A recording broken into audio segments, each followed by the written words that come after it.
Is it the Christmas tiger? It is a tiger one. Okay. Okay, let's try this one more time. There we go. Looks like it's functioning now. Let's see if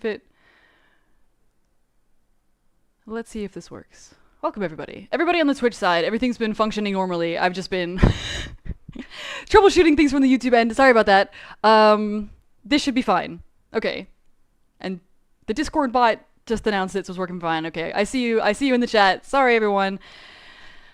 My life is the way that it is. Yes, chat finally works, so welcome back. It's been a really long time since I've been live on YouTube, and so of course, despite testing this, it wouldn't normally function. So welcome everybody. I'll give everyone a minute to kind of figure out the correct link to be at, and we'll kind of go from there. But I have, in the pursuit of a new hobby, discovered that you can still build YouTube puzzles. You don't have to be a very small child with your grandmother to make that. So yes, exactly.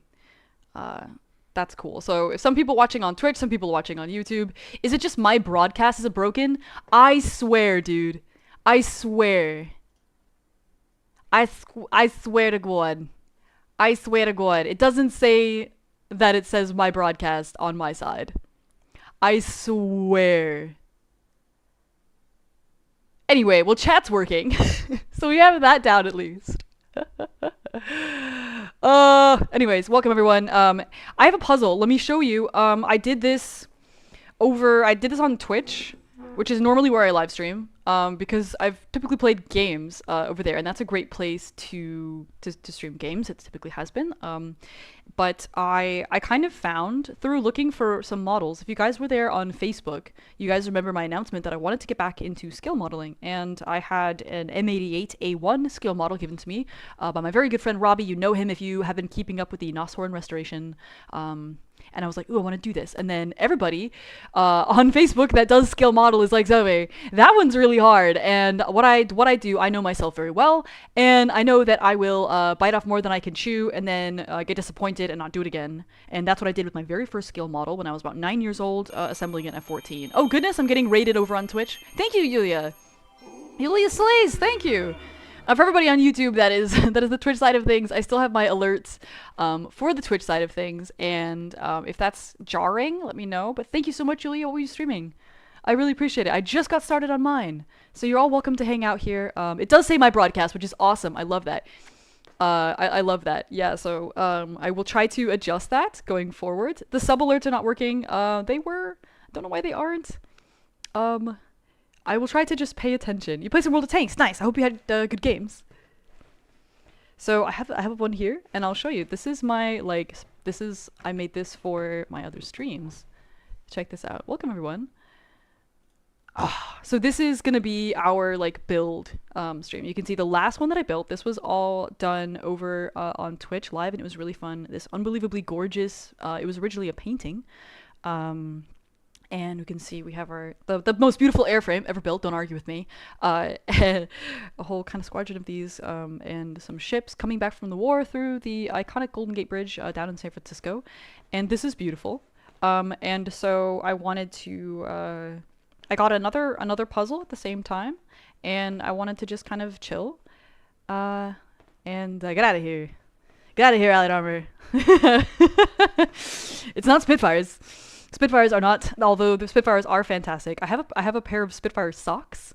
They're socks with Spitfires all over them, given to me by a friend that I adore, who doesn't love a Spitfire, but I gotta love, they're for you. So this is kind of our puzzle scrim, and I will introduce our puzzle in about 2 seconds when I can attempt to adjust the broadcast settings so that it doesn't say something weird. So far, I think it's probably going to, and I would have to reset it on YouTube for it not to be weird, which is very annoying. The title isn't wrong. The title is not wrong. How am I doing? I am good. I am keeping up with 2 chats. This is also being multicasted over on YouTube for all my YouTube folks. Welcome. It's gonna be cool. Good luck with your work, Ezrameth. I know that it's holiday time. Some of you guys are working. Some of you guys might be starting your night shifts here in the U.S. Some of you guys are not off for the holidays yet. Some folks are home from school and what have you. So we can kind of just chill. If there is, how is the audio sourcing going on the Twitch side? Yeah, the Christmas tank sweater. This is from the Bovington Tank Museum's gift shop. They put out a different tank-themed holiday sweater every year. So, in any case, yeah, the audio is fine. Okay, good. Twitch is good. Everything's good on the Twitch side. So it's just the YouTube side which is screwed, which makes so much sense. We love it. But anyways, welcome again to everybody. Let me introduce our puzzle for today. I'm gonna move this off. And we're gonna get started. So this is the one that I got from Amazon. So Airfix, I did not know this, makes jigsaw puzzles, and I was like, okay, well, let's give it a try.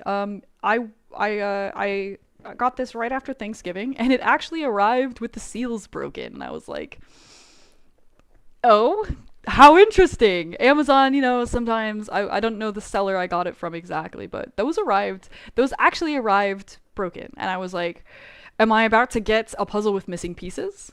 But I wanted to kind of just like, let's see. And when I opened it up, the inside thing is sealed, and I was like, okay, so I'm not gonna freak out. I'm not gonna try to return this and blah blah blah blah. If the inside thing is sealed with the Airfix like logoed sticker, I'm like, I feel kind of safe about this. Before, yeah, Airfix sells puzzles, right? Who knew? I literally had no idea.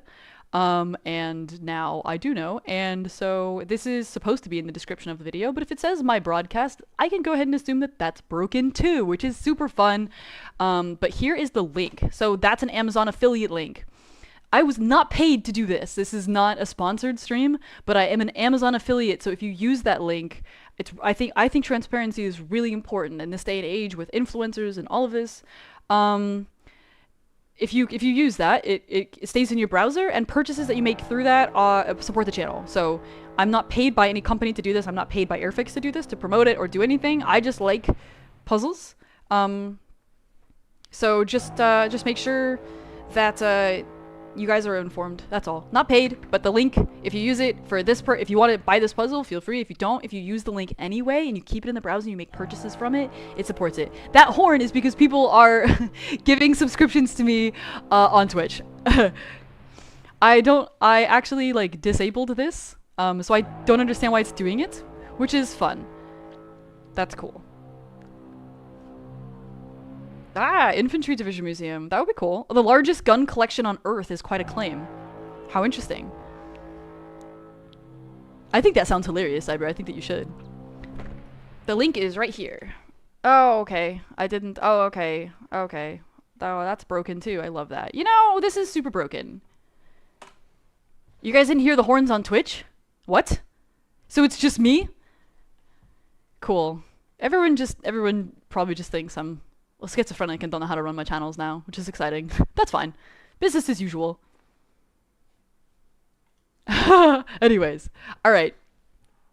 So you guys have, yeah, that's from War of the Worlds, if you guys remember. So here we go. You guys have seen our puzzle, Airfix. Once again, they have some nice one with aircraft as well. So yeah. That's again, click the link on Amazon. That's where you can see some of those, and we'll go from there. Yes. Everyone heard the horns and it's jarring, huh? Yeah. Alrighty. We love that. So the other thing that I like to do is add music. There. I'm not sure if I'm going to get some sort of... What is happening with the viewer count? You know, I got rated, so people might have come in and then left. So I'm gonna go ahead, and this is the original, the image that came with the puzzle. What I'm gonna do is actually donate this. So what you can do sometimes with jigsaw puzzles, you can glue them and paint them, and you can hang them up. I'm not gonna do that with this one. I would kind of like the quality to be a little bit higher.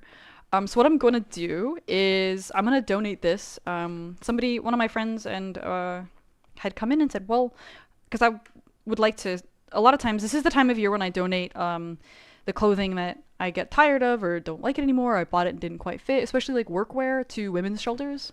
So what I'm gonna do is, I don't think a women's shelter is going to make use of a puzzle. But, and this is a bit too advanced for children, which is my other thing, is to donate this to a library, but I may try to find a local, like, Veterans of Foreign War chapter and donate this to them instead, because it's quite beautiful.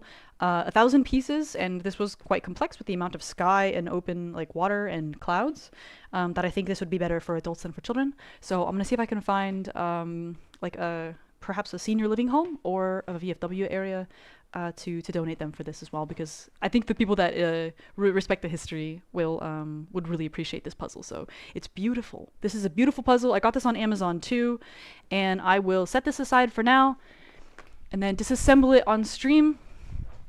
And here we go. So yes, here we go. If you have cats, the other thing for puzzles as well will be a little bit difficult. So here we go. Let's get our like little setup going. Here is our workstation. It has all the like stuff from the last puzzle. We have this kind of cool, it looks like kind of a late production Tiger 1 battling in what looks like a little French Hamlet of some sort. Thank you guys for tuning in, because this is like a bit different. This is like a bit strange, I think. There's a lot of pieces. Make sure that none of them fell on the floor or got stuck in the bag. Fun, right? I thought that this was so much fun when I had started doing this kind of on a stream a couple weeks ago, and it reminded me of when I was little.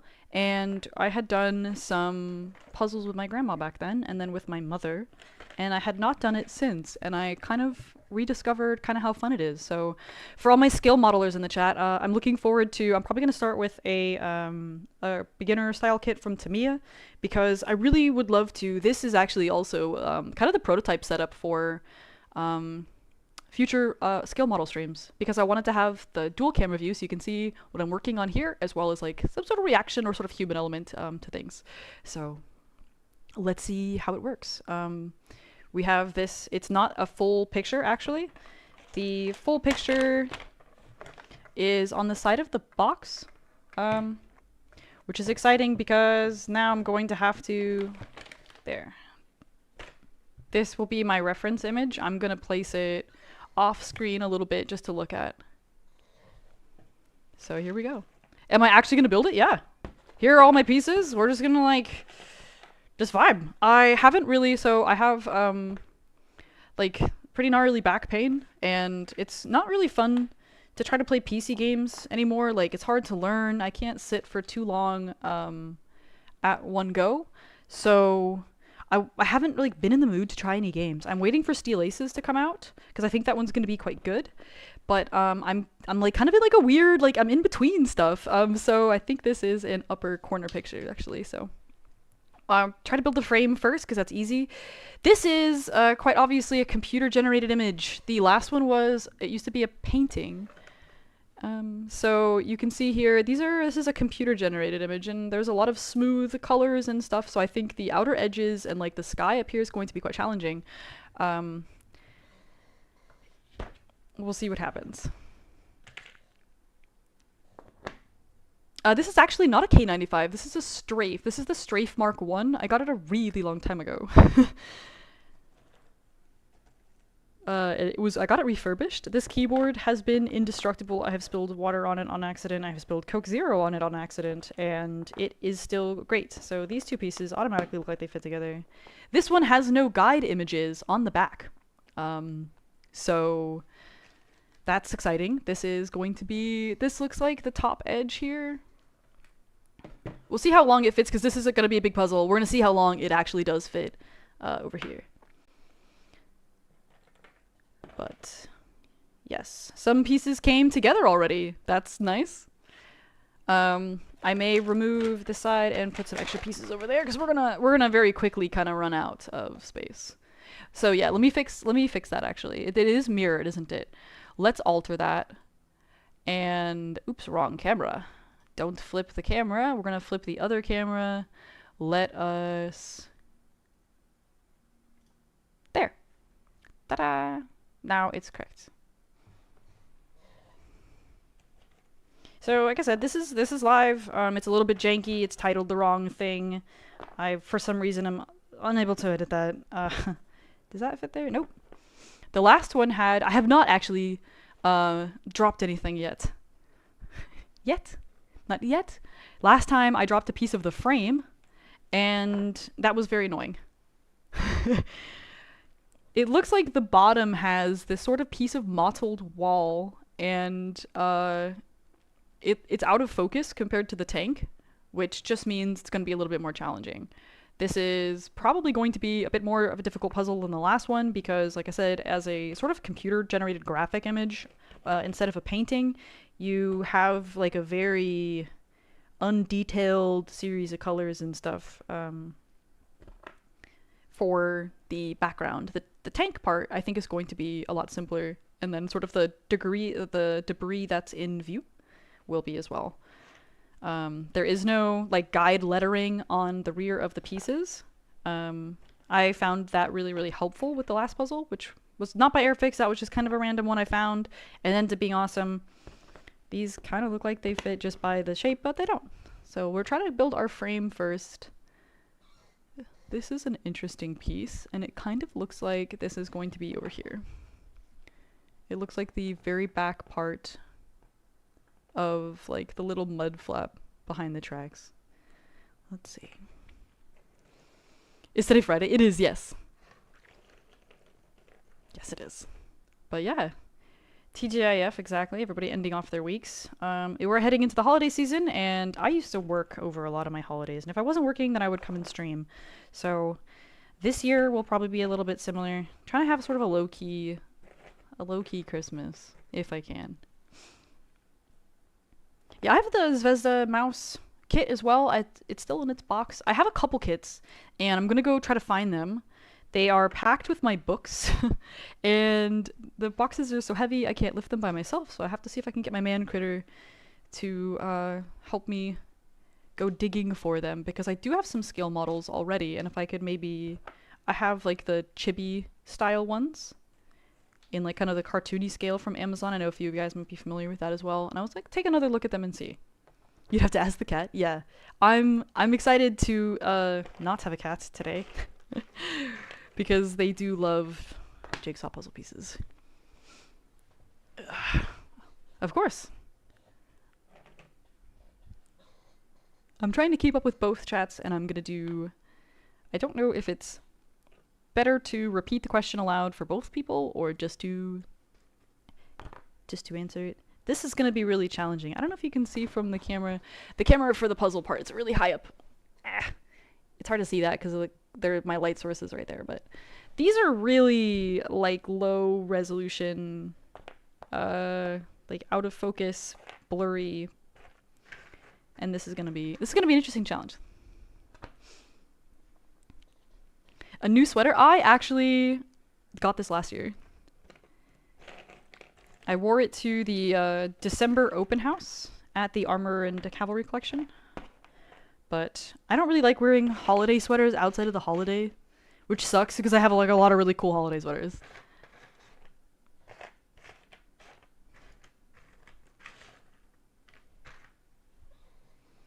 Yes, the unbuilt model pile. I also have unbuilt models. And I would like to go see which one to actually build because I don't want to have unbuilt models. I want to have built models.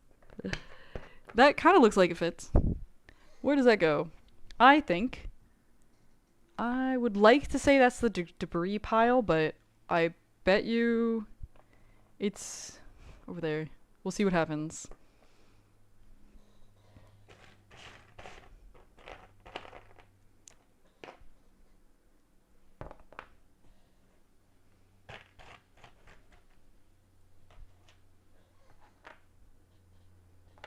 I have some interesting model kits, and I have like a super basic one. It's on the other side. When I take a break, I'll go grab it and bring it back and see if you guys recognize it.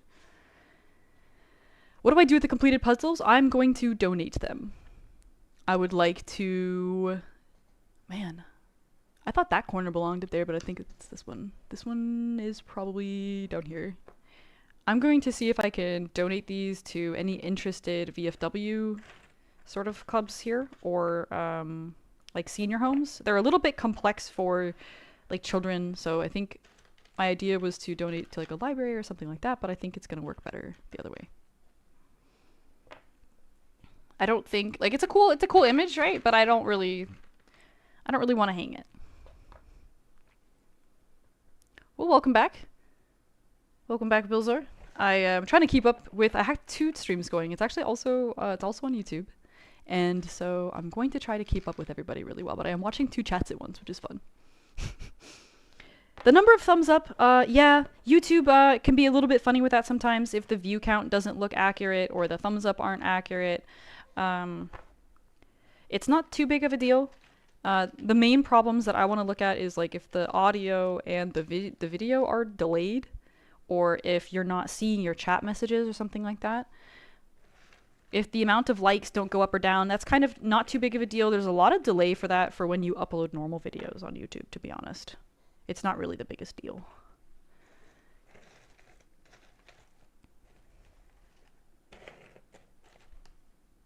I think this one, it's gonna be over here. That looks like a side of the tracks.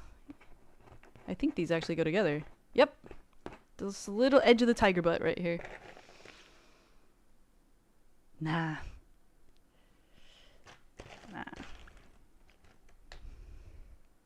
Do we have... What is that?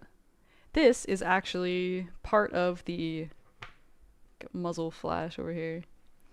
Yeah, I thought a senior center might enjoy something like this. If it's sort of history related and it's more complex than for a senior center instead of... Oh, thank you! Appreciate that, Chocolate! Thank you for the gift subs. Those are gift subs over on Twitch. There's memberships on here on YouTube that I can actually give out. So once we get the streams working and stuff a little bit better, if you show up and you dig them, then I can give out some free YouTube memberships. We don't have a whole lot of membership benefits at this time. It's hard to stay consistent with my own like normal content, much less adding extra, so working on that too. You could Ramit, but that would you would want the I don't really the I don't really want to hang it. Like I don't think it's cool, but if it was like a better resolution of an oil painting or something, and there was like a lot of like nice details to be like the Corsair one is really cool, and even that one I'm like I don't know if I want to hang it. Oh goodness, thank you, holy moly, thank you so much. Holy shit, what? Thank you. Oh no, don't. It's okay. It's holiday time. I took like a break in November. I took a whole break, so. Don't worry about that. Thank you so much. Holy moly. All of the, so like donations and subs, I am a full-time content creator, so that all goes for like next year's tank trips. I'm going to be making a trip down to the Armor and Cav collection to do some more videos pretty soon. If you guys want to see any of those tanks, I'll try to do some more like interviews with Rob Kogan and have him do like kind of a walk and talk around the tanks there. Donations and subscriptions and all that go towards kind of keeping it rolling. We can talk a little bit about next year's events and stuff too. Hey, Fancy Panzer.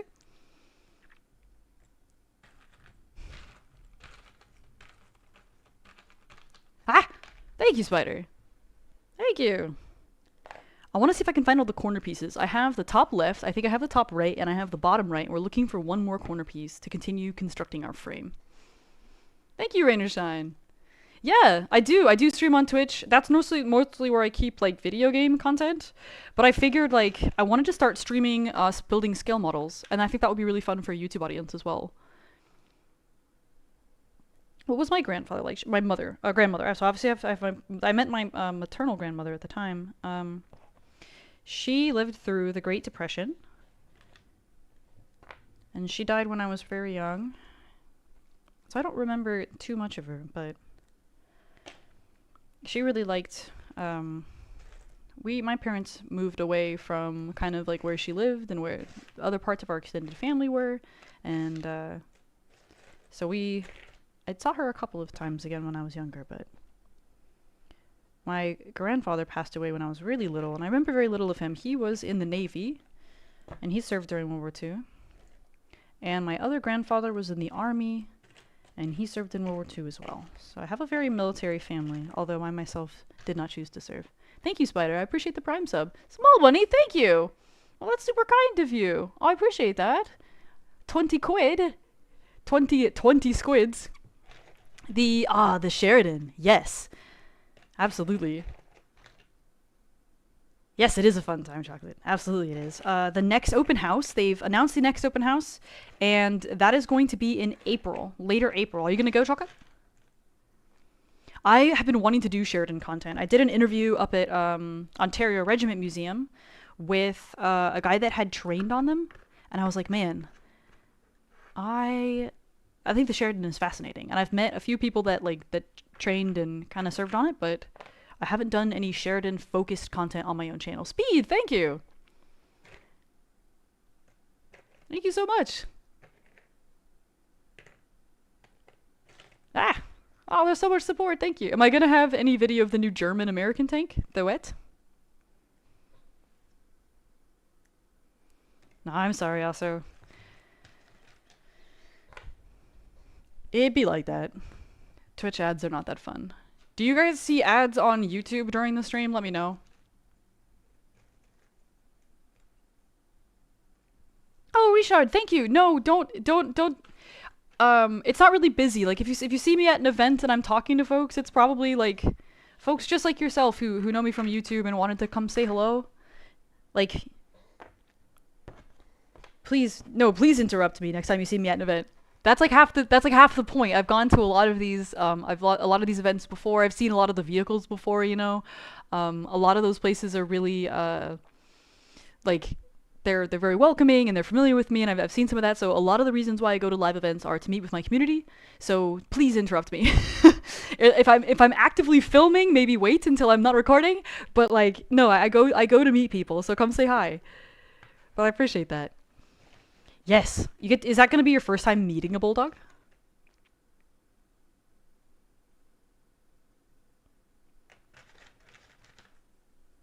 Be well, Remy. This is a house piece. I think this belongs up here.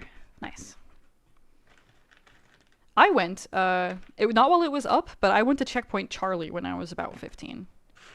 I still have a t-shirt, you know, for sign in the 3 or 4 languages. Ah, yes. It's a very small bum. That tank has a very small bum, but it sits outside and it could use some hellos. Baby corgis? Oh my gosh. That's gotta be cute. Holy moly. That's gotta be cute. Alright, let's see. We have more frame to start putting together.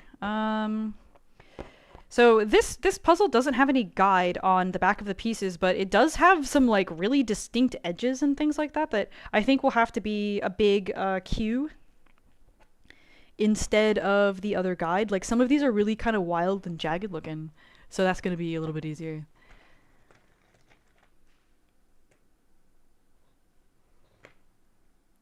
Let's see. I want a few more frame pieces out of here, and then we're going to start organizing kind of by color. You have some of these like shutters and stuff. These are good to find. We'll put those for over there right now. The ones that are like really obviously together.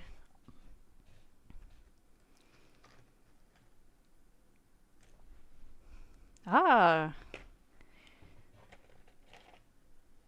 So you served in that era. Do we have any other Cold Warriors around? A lot of the folks in my community are folks who served, and I have a lot of the kind of like Reforger era folks. I always appreciate like what you guys have to share and learn, because there's only so much you can get from the book sometimes, you know? There's only so much of the experience.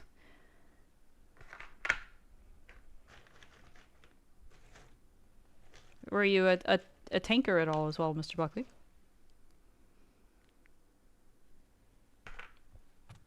M60 patents are awesome though, solid.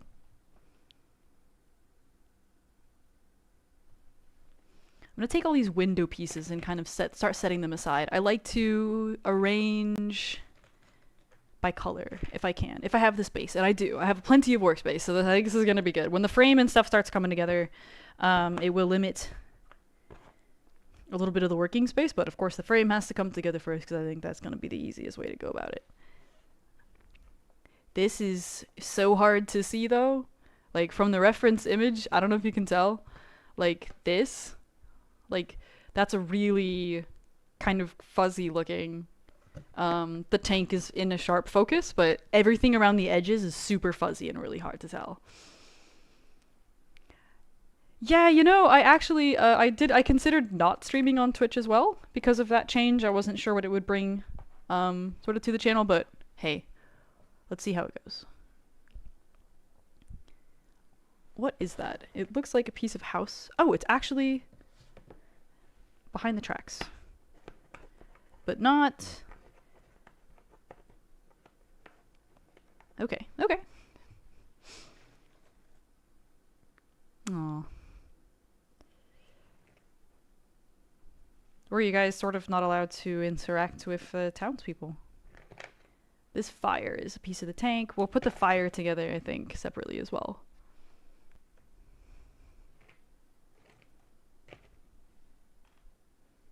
That's a window piece. The gray pieces are going to be so hard. Hey, MCA! It really is Lumberjack. They rolled part of the changes back. They rolled part of the changes back, Stormer. And no, it was not Satire Bulldog.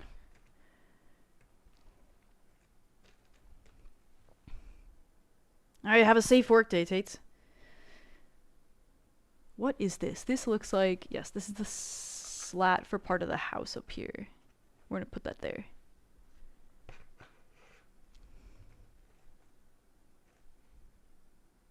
Piece of house. We will keep maybe these two together.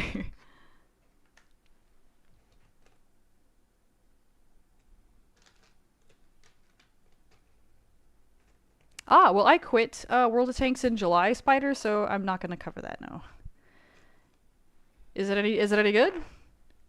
I figured they'd add like a bunch of the usual overpowered holiday box things, and I haven't played. Haven't felt like it. What changes did they make? So basically, for everybody that's listening in on YouTube, so the other website that I stream on is Twitch, and it started out as like a gaming only website where you had to be like playing a video game if you're gonna live stream.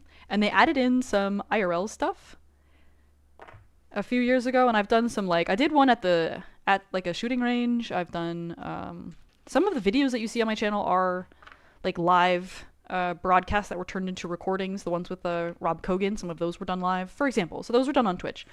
But they have some rules about like how lewd you can make your streams, and so they basically changed it this week to allow for a lot more like lewd focused content, and there was a large kerfluffle about that for obvious reasons, and so they ended rolling some back, but some they didn't roll back. For my viewers on Twitch, I do recommend that you just go read what it is so that you can see what the rules actually are, because there's a lot of strange interpretations of it and what have you, and I was like, I don't know if I really want to be streaming in like the major category, because now it's full of like basically cam girls light, and that's I just want to build a World War II puzzle, man. Like I talking about tanks, like we're not here like, oh, look at that, I wear a collared shirt under a sweater, you know. I'm not trying to do all that. I never have, you know. I hope that it balances out in a way that's fair. So I would just go check what the rules are yourself. What kind of snacks? So actually, my man creature is downstairs smoking an entire rack of pork ribs. So I don't think I'm going to be eating during stream, but when those ribs come off the smoker, we chowing out on that. Привет, boy. How are you doing? Greetings from America.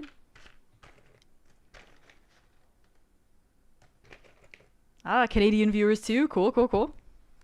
No, it's not a serious I mean, it's not that serious. It's just I'm also streaming on YouTube, so like, if I was only streaming on Twitch, I promise we would have picked this up as a topic of discussion. But because I'm also multi-streaming on YouTube, and the people on YouTube may have never even been to Twitch, and it turns into a whole conversation about stuff they aren't involved in, I don't know. If I do a Twitch-only stream, we could talk about it. Thank you for 25 months, Aerofindle. Hope we're doing alright. Yeah, exactly. Like pork ribs and jigsaw puzzles are not exactly like that great of a combo.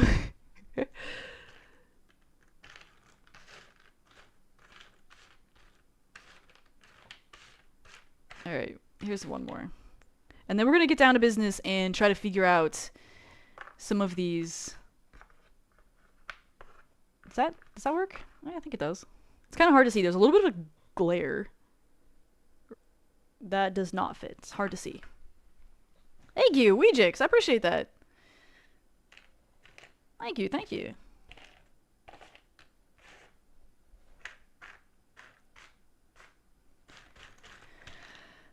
Pork ribs, hell yeah.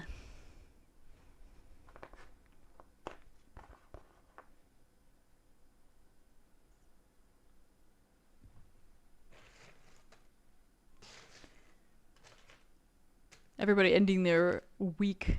Do you guys have like any plans for the weekend? It's almost, you know, it's almost Christmas. Almost Christmas. It's not quite almost Christmas. It's almost Christmas, I like to say, but did I finish the previous? Yes, I did. I finished the last one and it was beautiful. It was a very nice puzzle. And so I was like, I really enjoyed that. I ended up leaving. So this board, I figured it so I could remove it, and if I needed to use my workspace, that I would. But I ended up just keeping it here and doing work at my desk and picking up business calls and stuff and kind of working on the puzzle on the side. I really enjoyed it. This is gonna belong up here, I think. Is it true that the first egg I fell in love with was a Panzer IV? It was not the one with the side skirts, but yes.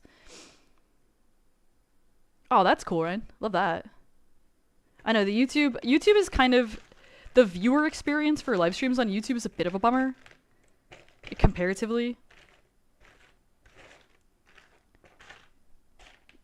What we're used to from like a proper live streaming website is a lot more full of a viewer experience. So I apologize to my Twitch to my YouTube guys for that. If this is like if you're not into, yeah, it's very difficult. You can post pictures in the Discord, Fergus.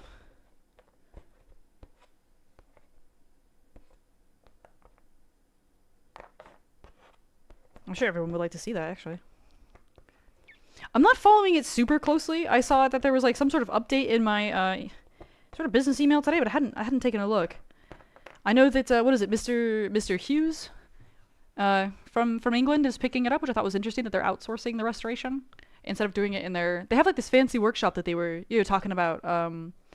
That got funded and and they were selling tours to them and everything, and it looked really nice. And then they're doing the FE45 restoration. They've outsourced it, which I think is kind of interesting, and maybe it has to do with some of his experiences with the Centurion platform. The Bradley. You know, the Bradley, I always figured like, oh, that thing's like, you know, it's not a tank and it's a little too young for me. But when I did the Bradley video, it's a really cool platform. Does that fit there? It does. Huh. This looks like a piece of roof closer up to there. You could link the Discord. Yeah, exclamation point Discord is fine. It's not on the description, but I mean, it's...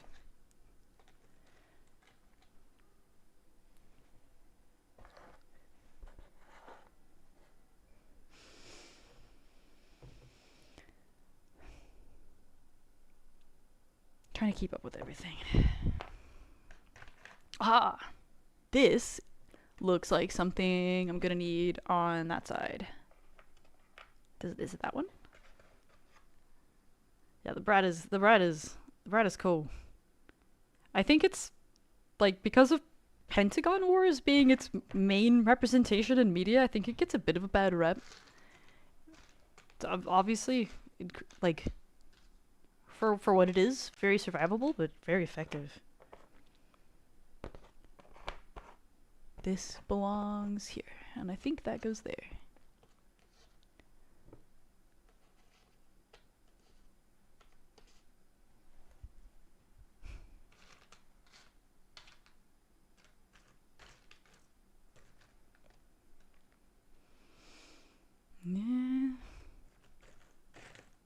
Yeah. I think I have a lot to work with. Let me try to put some of these together before I go looking for more frame pieces.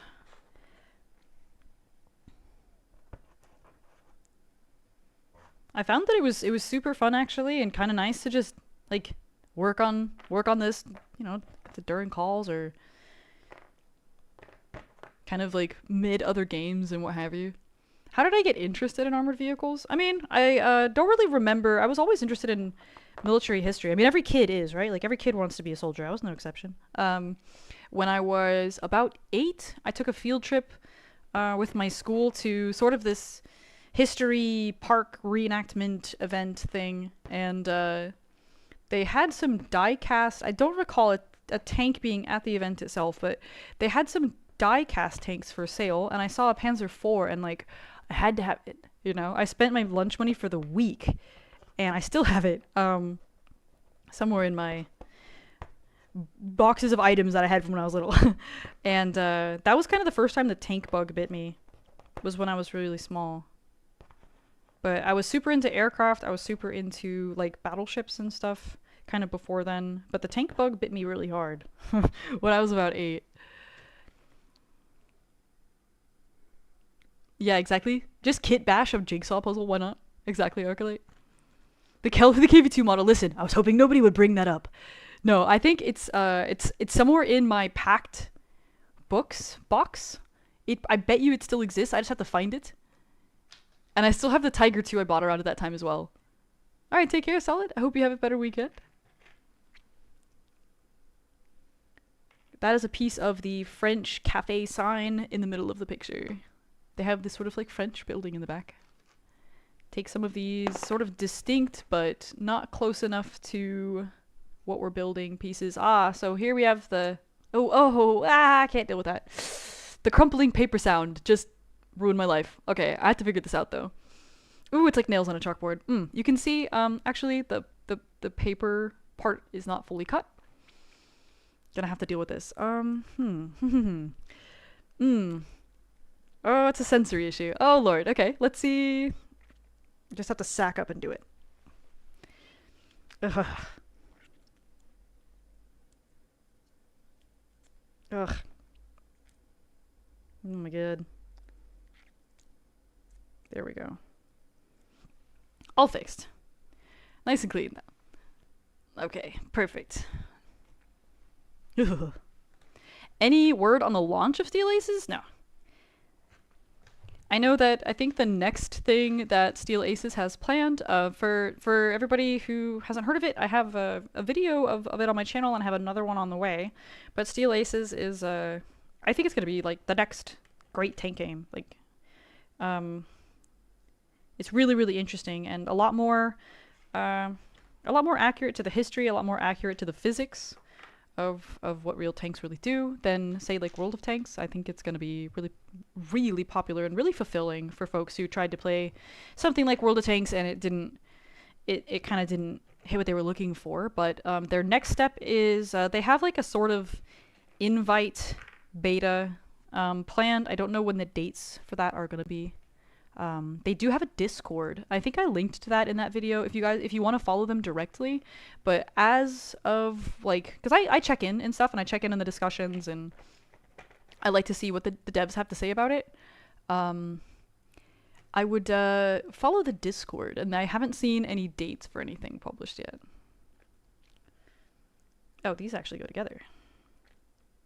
Aha! We will put them over here as well. What's up, Big Starshine doing? This is gonna drive me kind of crazy because I really like when I get to see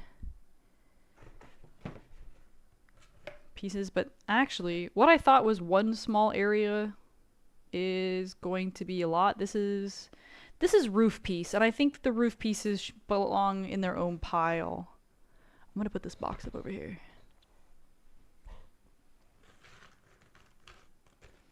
Anyway, let's put our, I think, roof pieces together separately.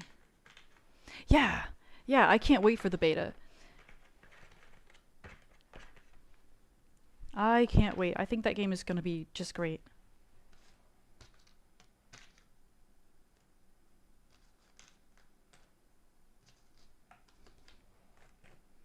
That looks like tracks. Do I build models as well? Nope, but I'm actually working on starting. I there's like a story. Did a I tried my hand at an F14 when I was like 9, and it was just like too much. And I kind of hadn't revisited it until a few years ago. I built like part of a sort of a chibi version of a KB2, and I never finished it because I didn't really have enough workspace for it, and ended up having to move it and just never got back to it. So I'm like, okay, I think I really think that this would be. I never had quite the time for it in the past, and it was like a little bit overwhelming with like, okay, you gotta all the glue, and then you have to paint it. And I'm like, man, I don't know if that looks fun, but it does look fun, and I have like a this sort of workspace thing that I could move out of the way. I actually have a separate desk I could build them on. Back in the day, like my stream space was my work desk. I rented out a master bedroom in a house, and that's the limit I had. And so models were like, nah. The dexterity is part of what makes them really cool, but it is something that you have to work up to. And when something has that long of a runway to like success or achievement, it can be a little bit off-putting if you don't feel like you have the time or attention to dedicate to it. So I'm gonna try to start like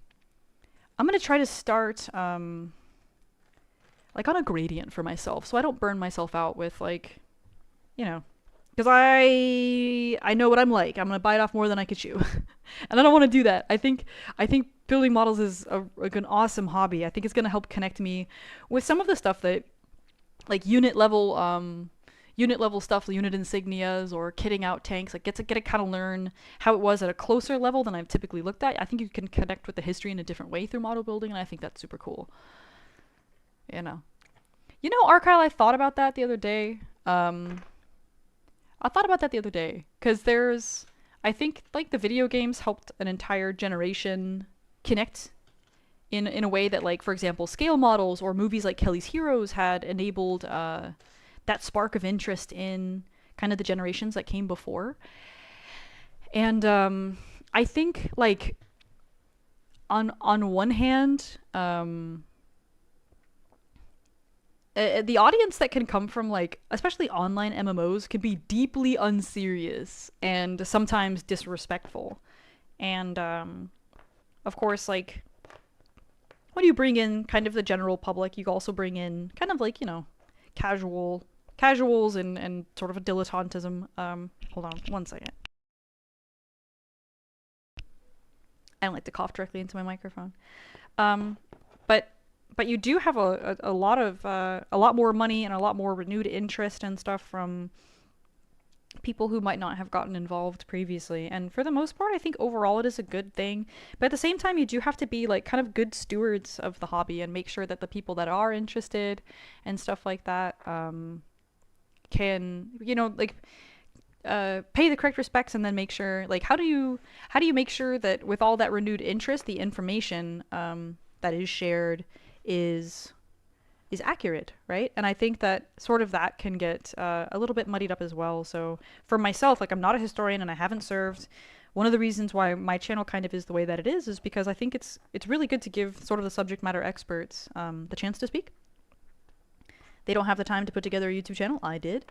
And as myself, I'm not a historian. I went to school originally. I went to engineering school and I worked in the oil field. And then I went back to school and I worked in the discipline of mental health as a therapist. So I'm not a historian, right?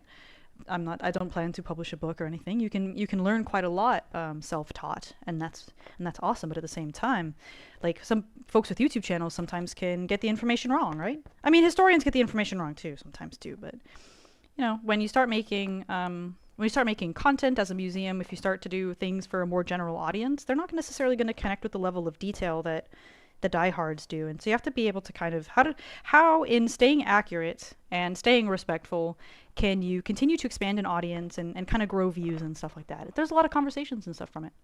All right, Kai, take care. You went from World of Tanks to modeling to writing a book. Hell yeah, that's awesome. I would love to see that. I did not know that, Stu, but thank you for telling me. I have wanted to go there since I was very small, and I did not know that. I really appreciate that. I would absolutely love to do that. I agree, Fuzzy. I agree. Junkyard Words on Discovery. Really? Yeah, see, like, the spark of interest can come from all sorts of stuff. all sorts of stuff. When I'm at the events, when I take you to eat, do I eat daintily? No, I feed. I feed. I feed. I had my first MRE actually. This year. Believe it or not. A couple of scouts shared a Chili Mac MRE with me. They really wanted me to try one, and I was like, I don't know, so they assured me that Chili Mac was good. Like, I was actually surprised. It was quite good.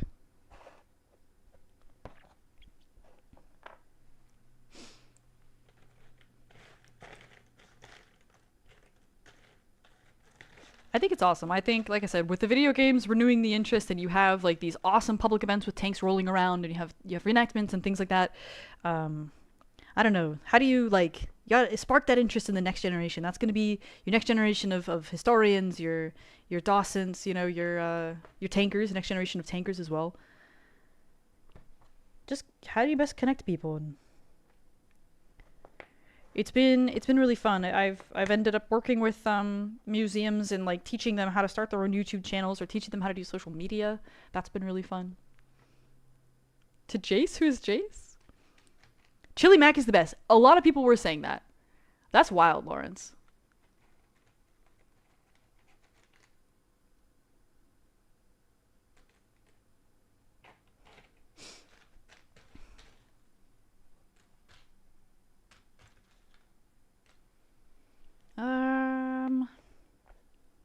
That looks like a piece of fire, and I think it belongs over here. I loved the History Channel's, man, what was it?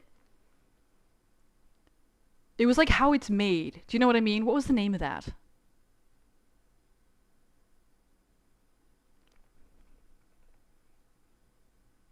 Gosh. No. It was like engineering stuff. You guys remember this? Back when the History Channel actually used to show history. Man. Modern Marvels. It was Modern Marvels. Awesome show. Hell yeah. Can I tell you about what different war games bring towards learning about tanks or airplanes? To be honest, I think like it's gonna be similar to film, right? In that it's going to it makes it come alive, right? It kind of can spark it can spark a deeper interest. Sometimes a video game or a film can really accurately portray either like vehicle details or kind of like combat or life around combat details too. But a lot of times they are telling a story, so they're going to truncate things or alter things or straight up make shit up. That happens too. But so long as like the interest is sparked, I think that's probably a majority of what different games do. There are people who are going to be interested in more details. There are going to be people who aren't, you know? Yeah, it wasn't How It's Made. It was specifically Modern Marvels was like I watched the hell out of that when I was a kid. How It's Made is a bit of different programming. I did, Vyman. We wrestled through a couple technical issues and then got started on our puzzle. I showed off the last puzzle and introduced this one, and we got started. So, Modern Marvels was on the History Channel. Back when the History Channel actually showed history. And now it's very much not. What is the end result of ourselves keeping this information? I think everybody has a bit of a different thing they can add. It sounds like a little bit trite, but like I think history deserves to be remembered. I think if you learn how to navigate, because it's people, right? To learn the history of man is to learn man, and if you can navigate that well yourself, I think you can learn things for yourself. And I think that can be very, very important towards somebody's personal growth. But I also think the history and the stories and the men and women who came before us and did did things that affect our quality of life and the structure of our society, I think they deserve to be remembered. They should deserve to be studied, and the people who literally sacrificed their lives, deserve to be remembered. You can argue with me about that, I suppose. It's not everybody feels that way, and I think that's all right. But I do.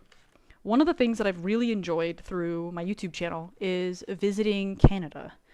Canada, I feel like America, as an American, America, and then sometimes like like England, and then obviously Germany.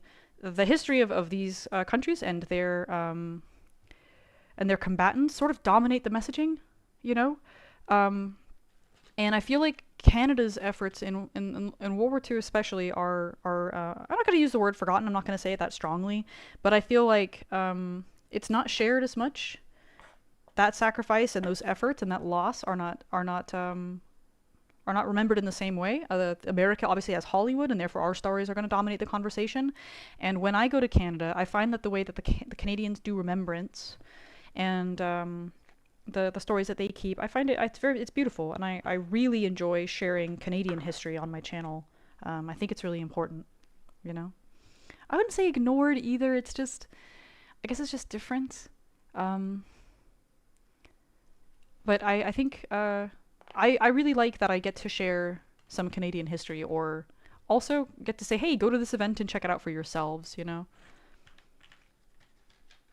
Like, it means a lot getting to see how Canada kind of celebrates its own history and does its own remembrance was beautiful in its way, and so being able to be a part of that and um, like let them speak and share that remembrance on my channel is a big privilege, a big treat for me.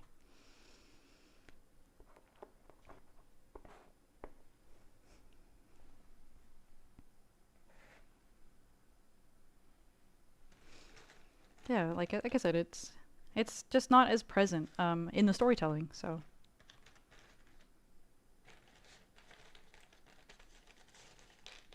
I think it can stop existing, though. I think it can stop existing. Like, if you don't tell the stories, who's going to know them? So yeah, exactly. Hell, yeah. I think that like history and knowledge and stories can absolutely disappear.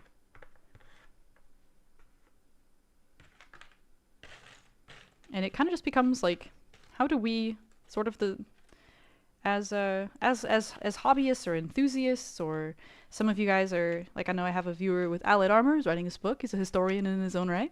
Like, you guys are the custodians as well of the information and the stories to some degree. You have folks in here that were talking about, you know, my dad served in Korea, my dad served in World War II. Like, you guys are also the custodians for the stories, you know.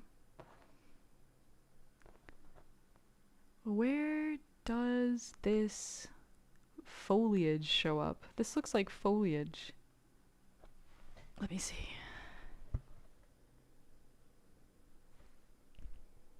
It may not be, but ah, it's not foliage, it's actually the wall over there. I see. Yeah, I agree, Agros. A military museum in Calgary? Nice. Which one?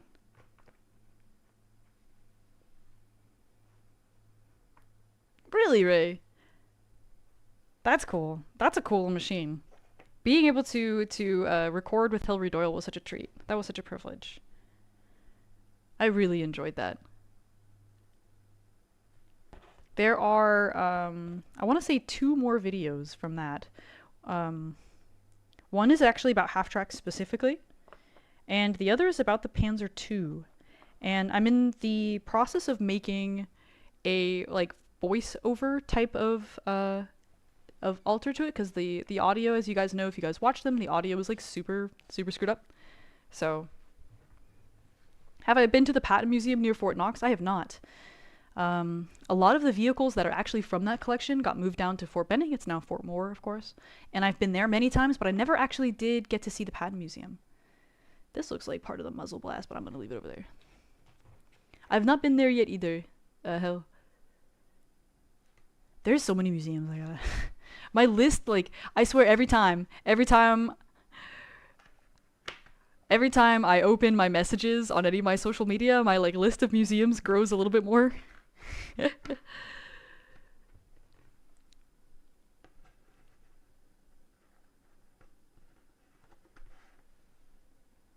Let's see.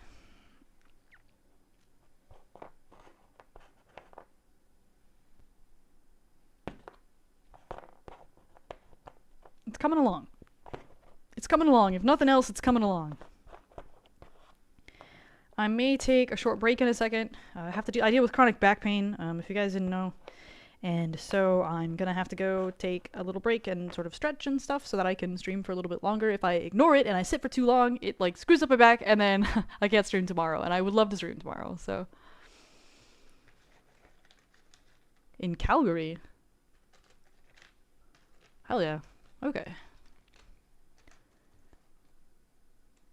Is it like kind of off the beaten path or is it sort of easy to get to? Hey mama, what's up? Welcome. An M4 that has more holes than armor. Aw. I can't help but feel kind of bad when I see tanks that got busted up on ranges, you know? You get an affinity for these things, and this belongs sort of up here, I think. It's tank abuse. Right in the middle of town, hell yeah. Yeah, we're working on the border. It's really blurry.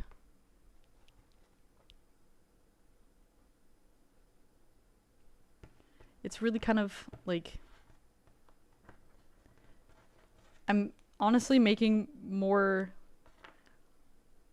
little connections based off of how the edges look. Alright, so take care. See you later, chocolate.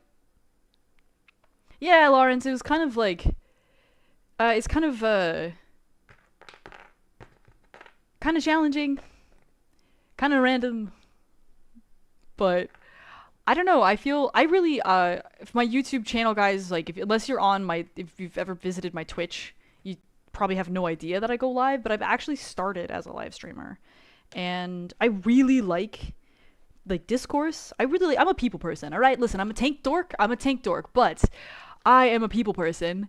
And, I just like folks. I get to meet folks from all around the world as a YouTuber, I get to see obviously a lot of incredible tanks, but I get to see incredible historians like Rob Kogan, as you guys know from the channel, Hilary Doyle, and then everybody in between. Like, you guys that have met me at different events and given me like scale model advice. Like, I get to just meet people from all over the world, and streaming has always been really fun because you get to just learn from folks, spend time with folks, give people like an interesting space to sort of decompress from their work week and talk about tanks and games and whatever. It's been really fun. I love being live. I actually really like being live. So I wanted to find a way. I feel a little bit disconnected from my YouTube audience, to be honest. Like, you guys see a video now and again, but I feel like I don't really know you guys in the same way that I know stream. And like I said, I really like being live. I've done live interviews over the years and stuff like that,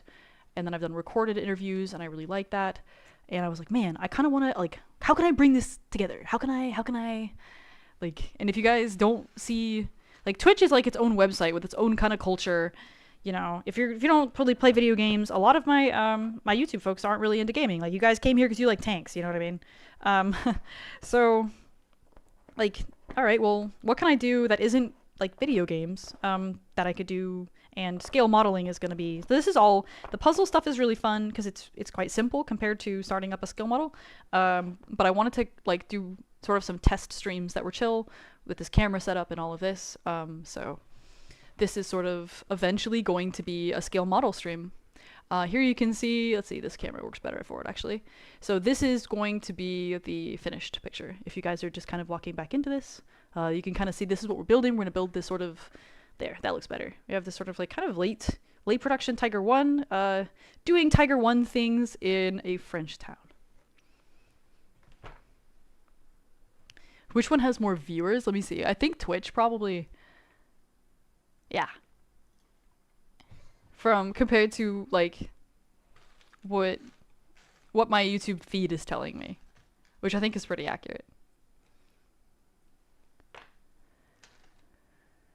A Hetzer, huh? Okay. Why do you like the Hetzer?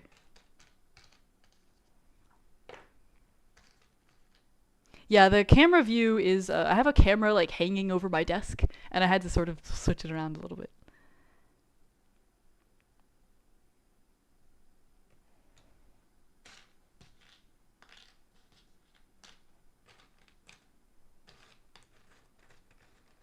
Hey, Blackhole, welcome.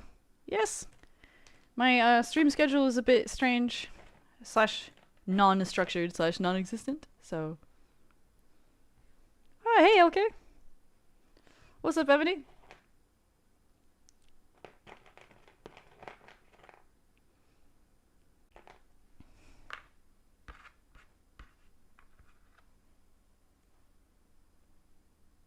That is roof structure. The best way. Well, the glare, you know, like, you know what I mean. The glare made it hard. Recreated as a diorama. I don't think that's a bad idea, actually. I don't think that's a bad idea.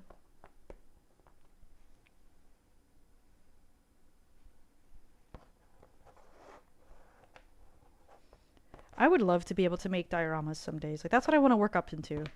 They just did, I say just, I mean, this was like 2 months ago, but in my head, it just happened. The last open house at the Armored Cav collection, which is kind of a home of mine. I reference it a lot for that reason. I go there a lot. I really like that collection. I really like those folks. They included as part of their open house a skill model competition. And I was like, man, I bet I ended up not being able to make it, but I was like, I bet those are so cool. And I got to see some of the pictures of like the winners and runner-ups and stuff. And I just thought it would be so cool. Am I ever gonna get a tank sound for a bit on Twitch? Well, that's like the reverb sound. Where does this go? Thank you as well. And thank you for your sub, Billzor. I'm 2/3 of the way through Tigers of the Mud. Let's see. I have to my books are actually packed right now. I have to buy a bookshelf and I just keep fucking forgetting. I haven't, Yo Mama. I did I'm gonna donate these. I'm gonna donate these when I'm done with them, so if I find one that I really like, I think like gluing and hanging it is a cool idea, but I just haven't like I'm like, that's cool, but I don't really want it up in the house. I have a really cool if you guys know Jody Harmon. He does like a lot of the US Army and Cav armor branch art. It'll be like modern style or modern combat history depictions or sort of like unit histories and things like that. I have a couple of Jody Harmons to put up in the house somewhere. It's okay, you know, it's okay to be quiet. You can like we call those lurkers. You can always lurk. You don't have to be chatting. You can just hang out. A lot of times I've had music up. I wanted to see, like, I wasn't sure if the YouTube audience is going to appreciate the music choice, so I thought you can bring your own music and listen to music while I'm doing this instead. For now. Maybe I can find a vibe that everybody appreciates. Well, tanks love strawberries too, you know. I think this goes over here. I think the hanging like if the aircraft models that people build and then you can hang them is, I think that's like the best. That's the coolest. That was random. I just like kind of threw that. I wasn't really thinking. And it worked. Perfect. Yeah, I miss the music too. I think that YouTube is a lot more strict than Twitch, so I wanted to be really careful until I found like a happy medium of stuff that I would want to listen to for hours versus stuff that my audience would enjoy. And I feel like I don't know my YouTube audience as well as my Twitch audience. Like I don't get to like, I'll answer questions and stuff in the comments or ban comments more usually, but I feel like I don't know you guys.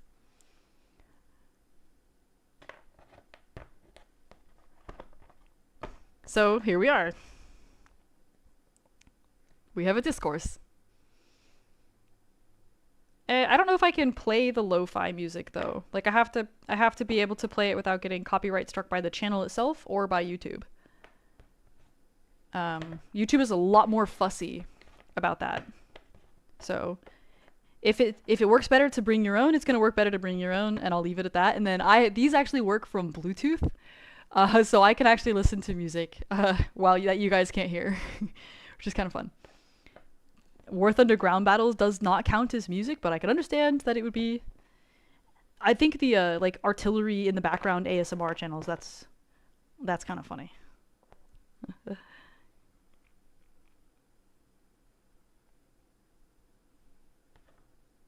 Yeah, everybody's a stranger. Everyone's, it is a. We're all strangers in a bit of a strange land, but I don't even know my YouTube audience is well enough to know if you guys would like my style of music, so what can I do? Where do these fit? Not really, Serwin. Not really. It's creative, but anime that's about like high school girls. I'm not a girl in high school anymore, so it's kind of like it's a bit much for me in a couple of ways. If it gets people interested in tanks though, that's fun. But it doesn't really capture my interest.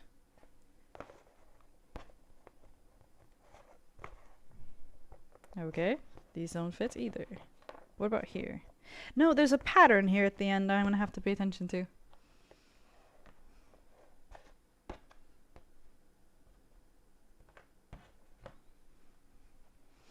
Belated heresy. Yeah, we're sort of doing that. You can kind of see. So these are our like roof pictures, or a roof area. You can see like some of the broken shingles and a roof structure.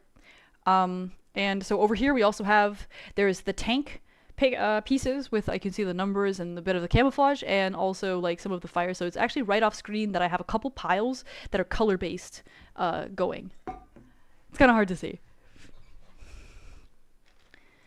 Ah, tank names that start with D. Okay. All right.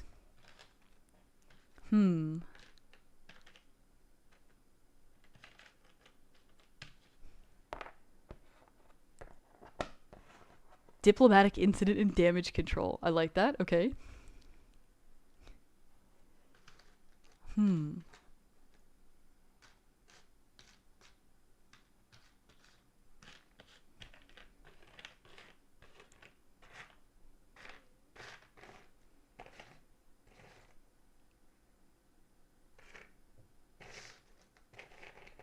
De Bradley. No.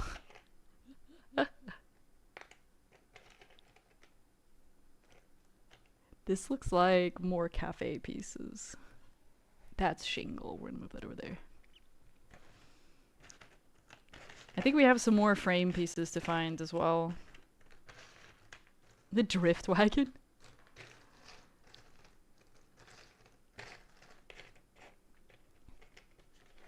Hey, Firejack, welcome. How goes it? What is this? Those are two pieces that don't fit together. Get out of here. This looks like it should. I don't think that's for here, but it is. Okay. Alright. That makes sense, I guess. Do I think a museum in America would like some photos from the Korean War? He fought there for Ethiopia, but has loads of photos with American soldiers. Yes. Absolutely. Absolutely. I don't know which one, though. I'll have to ask.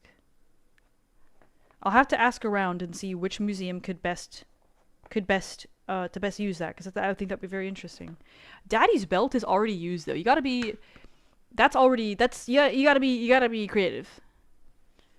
Although hilarious.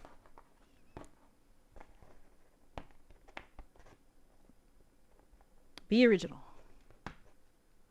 World of Tanks is what got you into the Tank Mania.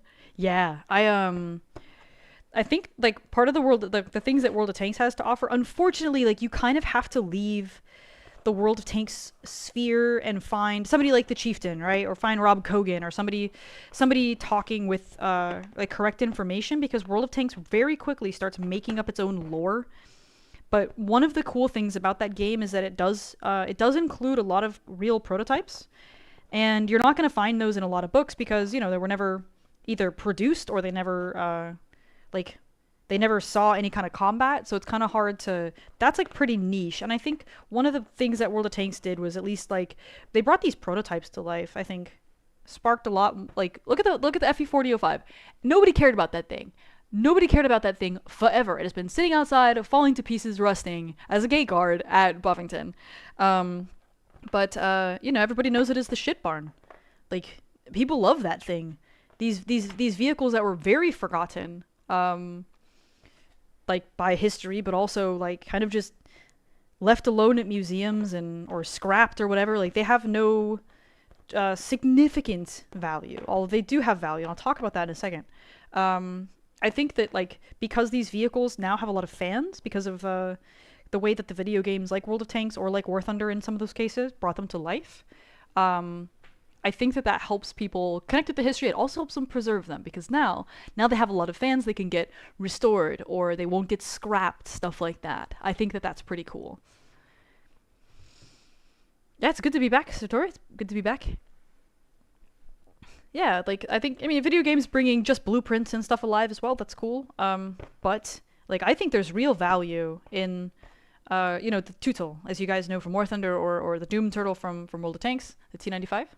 Yeah, exactly. The T95 was literally forgotten in the woods, and now like that thing is like beloved by the tank community. So these video games kind of sparking interest in something that was super niche and not always thought of as valuable, although they are. So, like, for example, speaking of the T95, which is at Fort Moore as part of the Armor and Cav collection, you guys, my like retired Army folks will know it as Fort Benning, but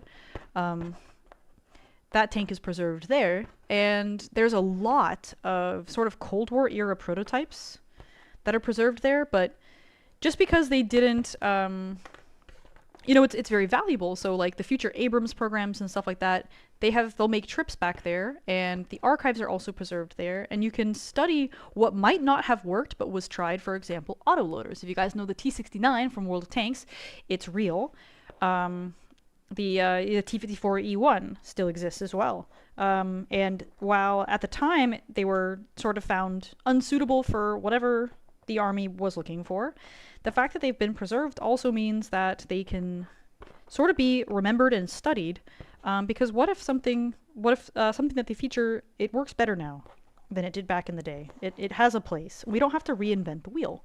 So retaining sort of these old prototypes or these old models can actually be really important for future tank development for not just the US obviously, but for different countries as well. So yeah, a lot of people and stuff it starts discussion. I don't know, I think discussion is healthy. There's just going to be some schools of thoughts. Bias will always exist. Whether or not that tank would have been good or wouldn't have been good, you can say that kind of discussion is valuable or it isn't, but the fact that the discussion is being had, I think, is valuable. Take care, Swell Money.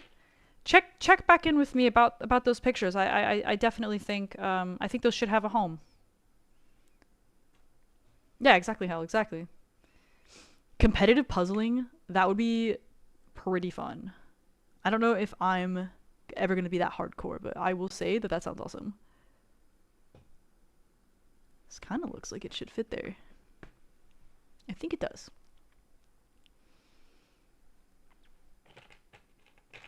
I'll have to check for sort of Korean era. Which museums might focus on that? We have a U.S. Army museum, obviously, in their collections, but there might be some smaller or private ones where that would really appreciate that. Museum of the American GI, perhaps? Out in Texas? Outside kitties? You have a dozen kitties? Aw. Will I be at the next one? I don't know yet. I would like to. I'm trying to sort of put together my event list. I'll be honest, I'll be real with everybody just because I like to, like I said, transparency is important to me. I would like to make it to every single tank event because of my back. I have spinal issues. Because of my back, travel is really, really hard. It got really bad last year and I wasn't sure I was gonna like properly make the Australian trip, so I ended up canceling it. Like, I don't know how many trips I can actually deal with and then be able to make quality sort of quality footage from, because it's very taxing, and I do this by myself, guys. So I'm sort of reviewing what things I would like to go to and what's priority. Millitrax is a priority event for me. I love that event. I love the kind of content I can get from it, and the museum also helps me out, like making sure I have like access and whatever to be able to best capture their event to promote it. is something they consider very valuable, and they've from the beginning always helped me out with that. So yes, I am going to go to Militrex. Tank Fest, a lot of people go to Tank Fest. A lot of people cover Tank Fest. It's an event that you can learn a lot at, and I in theory would like to go. I've been to like 6 of them though, so it kind of depends what is happening around that weekend, because it always used to clash with something else, and I used to pick Tank Fest, and I will see what it clashes with and see if I can still go, because Tank Fest, a lot of like the folks on my channel, like you guys, also go to Tank Fest, and it gives me a chance to like meet and say hey and take selfies or whatever with folks that appreciate the channel, and for me that's very valuable, and a lot of it's also really fun. And you know, getting to play with the armor tech models, the big 1/6 ones, is really fun. Like I love Tank Fest, and I don't necessarily like, I don't want to miss out, but I also want to make sure that I'm able to see some new stuff, because every year people are like, oh, are you going to this? And I'm like, no, I didn't go, dang. You know, I'm always learning about more, and I want to make the best out of the year and see some new stuff, but then not overtax myself either. These things are really expensive. Flights are like, coming forward from COVID, flights are really expensive, so I have to kind of be smart and know that the kind of content that I can get there is something I can plan and then do in a quality way, and that it's going to be something that like my channel folks are interested in, so that I can make money from the revenue to make it not just like very expensive hobby, you know. So yeah, I met Drock at Tank Fest this year. There's a lot of different creators and stuff that go, but there's a lot of events that like the big creators also don't go to, and I think there's a lot of smaller museums and stuff that also deserve support, and they have some stuff that I haven't seen yet, that I would like to see. So I want to go back to Sweden this year. Arsenalen is an awesome museum. Last time I was there was 2019. I want to show off they have some really unique stuff that you're not going to find anywhere else, because Sweden has its own really interesting tank development history, and you know, creators don't go up there. Nobody goes to Sweden. Nobody goes to Parola. Well, sometimes they do. Every so often the chieftain goes. I don't know if has he been to Arsenalen? I feel like he has. Maybe once a few years ago. But he should go again. But he can't go to every event, and neither can I. So I'm working on that, and I will publish like a list when I have it a little bit more certain. Matt? I don't know who Matt is. It's not really who goes to Tank Fest or not that makes me go, but like it's sort of like, is my back gonna be up for it, and is the content that I make for it or what have you worth it as well? Looks like a human face and it's very scary. Demonian, hey! 99 months, holy shit. How are you doing? Militrex is awesome. I can, if you haven't been, David, I really, really, really, really suggest it.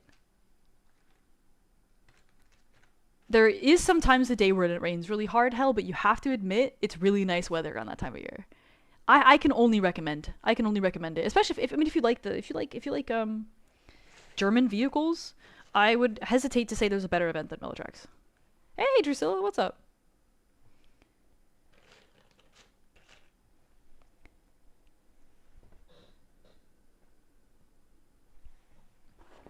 Man, that looks like he was gonna fit 2 pieces I have. Come on. All right, I'm gonna fit one more after this one, and then I'm gonna take a really short break. Friends in a jazz band, nice. Look at you, social. Somebody here has a social life. In Strasbourg? No, I haven't.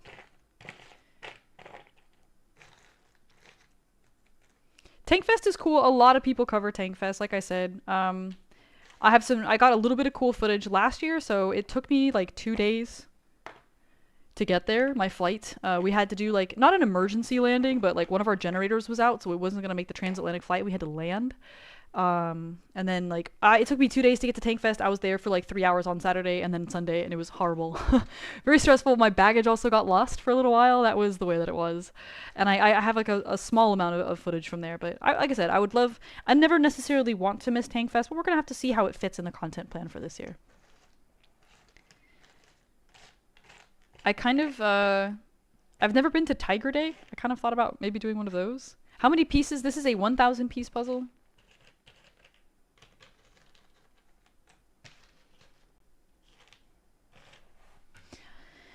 All right, let's see. I think I have enough pieces here to start making matches, though. Let's see what we got. I think this is actually gonna be up top. This might be a side. No, it's not. I think this fits along the top edge, actually. You've never seen a running tank? Ah, well, that has to be remedied. What country do you live in? Sometimes people can't make trips. Sometimes they have family obligations or they have disabilities that will prevent them from, ever going to stuff like this. I consider myself very privileged to have invites to a bunch of different, tank museums all over the world and what have you. And I want to try to cover them so that the folks that can't ever make it can make it. But if you can make it, I would love to help make some recommendations because seeing a tank running for real is awesome. It really helps kind of like bring the understanding together when you can, obviously they're very heavy things, right? And when you can feel, it's not something that you hear, when you can feel the mass, like the Leopard engines vibrate the air and you can feel it in your chest, right? Like it kind of just adds a depth of the understanding of what these people go through, I don't think it's anything you can ever truly understand unless you do it. But like it helps really bring it alive, and I think it's a really valuable experience. If you can make it to an event where there are running tanks, like it's very, very useful. Account age? I can do it manually. Come here, Demon, let me see. He's been following since forever. What? It doesn't show it on my... Hold on. I go to my dashboard. Following since 26th November 2014, except for the part where I think you made like an error when you subscribed because you've been following for a lot longer than that, because you were there when I started streaming in like 2013. Yeah, the Leo won at speed. I think the Leopard, I really like the M88. That's probably my favorite sound, but second to M88 is probably the Leopard. Because you hear the Leopard go a lot faster than you normally hear the M88 go, so, but it's a really it's nice. Hey, Diesel, good day. To answer your previous question, because for some reason I was talking about something else, the IS-2 that used to be at Overloon is at the American Heritage Museum in Massachusetts here in the US now. What sparked my interest in tanks? Well, I saw a die-cast model when I was a little kid, and I had to have it. I was obsessed. And I don't know. Every kid wants to be a soldier, and I wasn't really an exception to that. But I think like I'm not really sure if I could define what makes tanks interesting. I like heavy equipment. I like trucks and stuff like that. I like mechanics, big things that push, big things that pull, big things that haul. Like I think that shit's cool. Tanks are fucking cool. I don't know.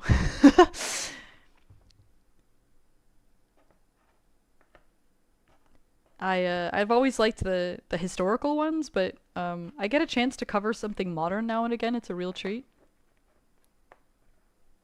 Yeah, tanks starting up is a cool sound. I think the Abrams is an amazing vehicle. I learn a little bit more about it, sort of gradually, because I do try to stick to kind of the history stuff. But the Abrams kind of sounds like a vacuum cleaner. Please forgive me. The gas turbine engine has a very specific, sort of different sound, but I really like big rumbly engines. The Abrams' speed is terrifying, though.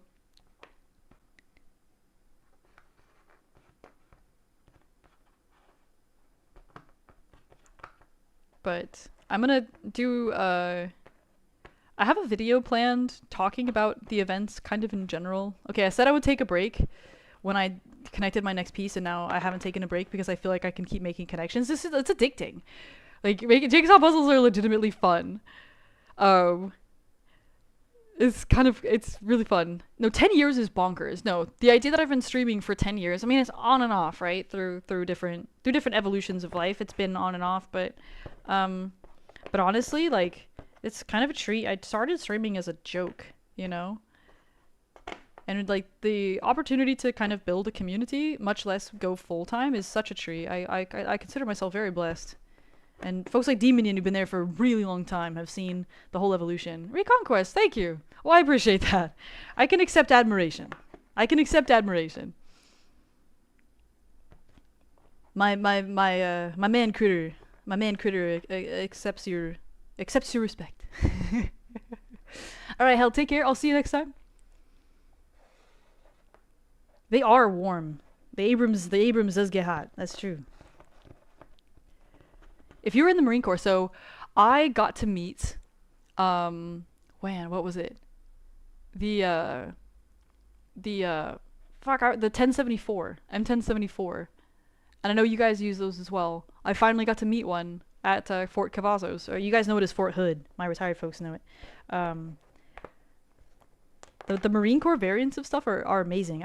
For whatever reason, I end up kind of sticking around the Army history and the vehicles used by the Army. But the more I learn, even the modern ones, like the more I learn about the Marines vehicles, I have a plan to go out to the Marine Corps Museum. They have an M88 there, of course, but I have an invite out there, and I'm really looking forward to learning because I feel like I have an obligation to learn and help share that history as well. Yeah, people are saying that, Ray, but you have to understand, like, the whole, like, oh, well, tanks are obsolete. Like, every single decade brings that kind of discussion. And I think that you can see, like, this isn't me, like, I'm not like, look at me, I'm the tank knower, I'm the expert, right? But, like, looking at the messaging, you see countries are still developing main battle tanks. Countries are still purchasing main battle tanks. Poland has acquired the Abrams as well as a few other ones. I think the role of the tank will remain part of combined arms warfare going forward for a very long time. The tank is extremely not obsolete. Extremely not obsolete.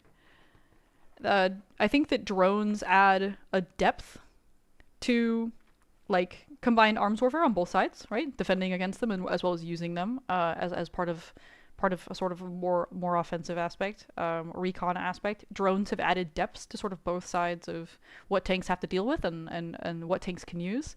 But you know, we've had anti-tank missiles that can penetrate MBTs for a long time as well. I think they develop together. I think you're gonna see armor and armor technology continue to develop. We don't just make big, thick things like the mouse. We haven't done that for a long time. I think that science and technology will continue to lead the way into where the tank is going. The Chieftain just, he uploaded a video. He had done some stuff with the Future Abrams technology group with the Army, and he talks a little bit about where the Bradley is going, sort of the next iterations of the Abrams in that video. I haven't had a chance to catch up on it yet, so I'm not going to use any specifics from it, but it is an example of, so you want to listen to what the Army is saying, what the Army is doing, and also what other countries are doing, because that's going to tell you the answer.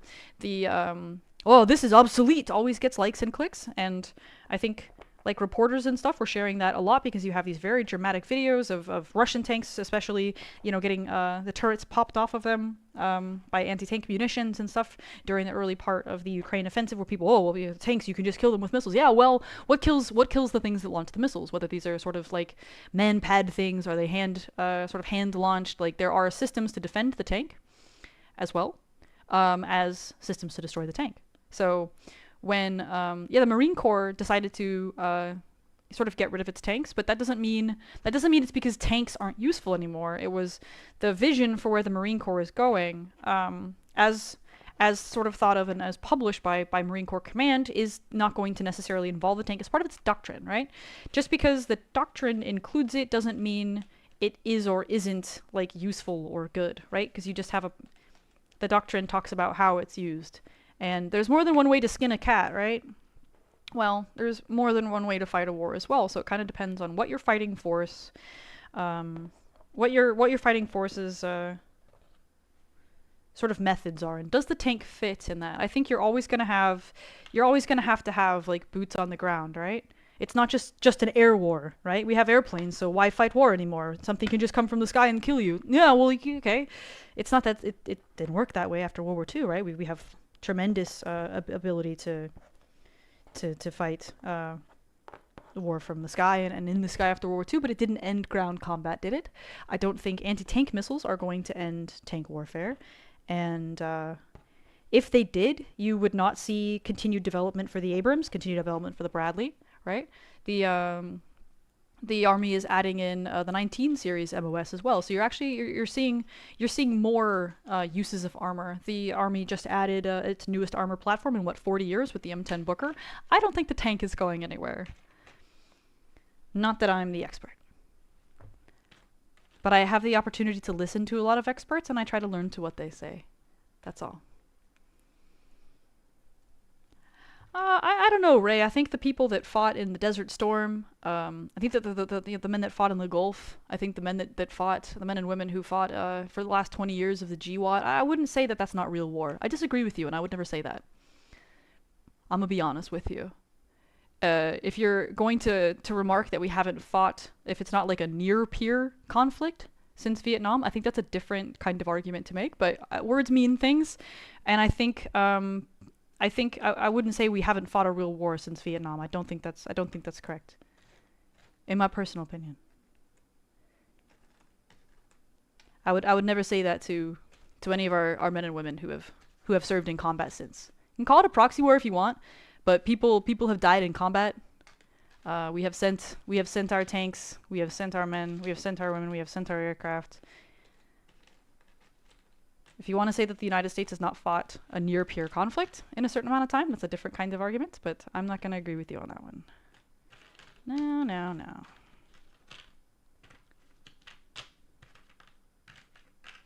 We have so many. I'm going to take, when we get more of our frame put together, because I think what's going to happen is this actually belongs up there. When we have more frame to put together, I'm going to have to move a lot more of these out, and we're going to start working on these like little chunks. Hey, Bimseal, what's up?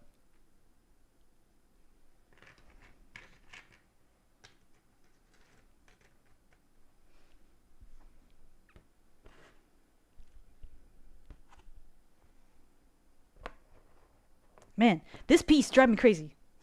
This piece has looked like it belongs in so many places. And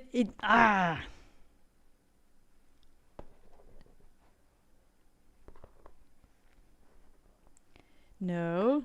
What about here? It looks like it wants to fit. It fucking doesn't. I'm gonna stop trying. This goes here, I think. Actually. And it kind of... Does it? It looks like it does. It doesn't. I am a fool. Oh, you were born in 2001? Really? Oh my goodness.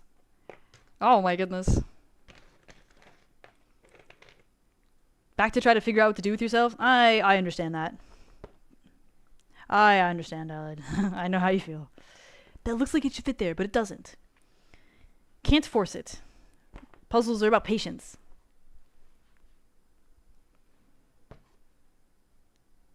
That's wild.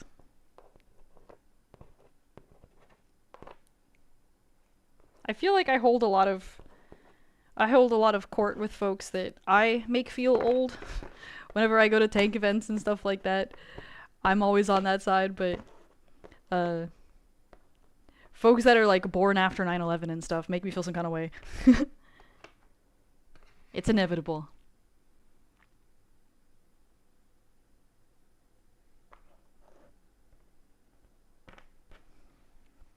But yeah, I think it's important just to make like a talking point about it. It's, you know, it really is. The more that I think, like when you study history, you can start to understand the experience. If you don't serve, you know, there's really only so much that you can get. But when you study history, you can start to understand some of the experiences of what our like servicemen have gone through over the years, and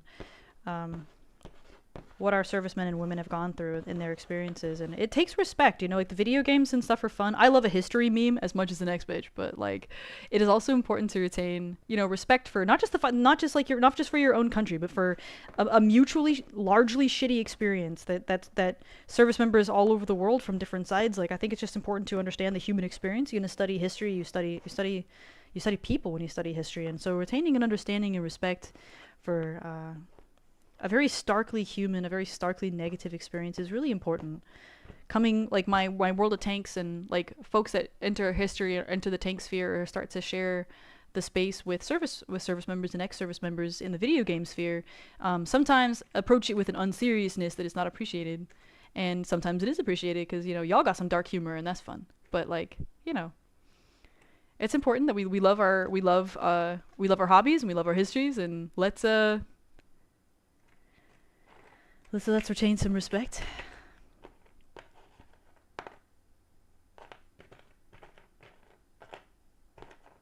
I've had the treat to be involved in like raising money for different, not just restorations in museums, which I have done, as you guys remember from the Nasron videos, but we did a bunch of over on Twitch because my Twitch folks remember.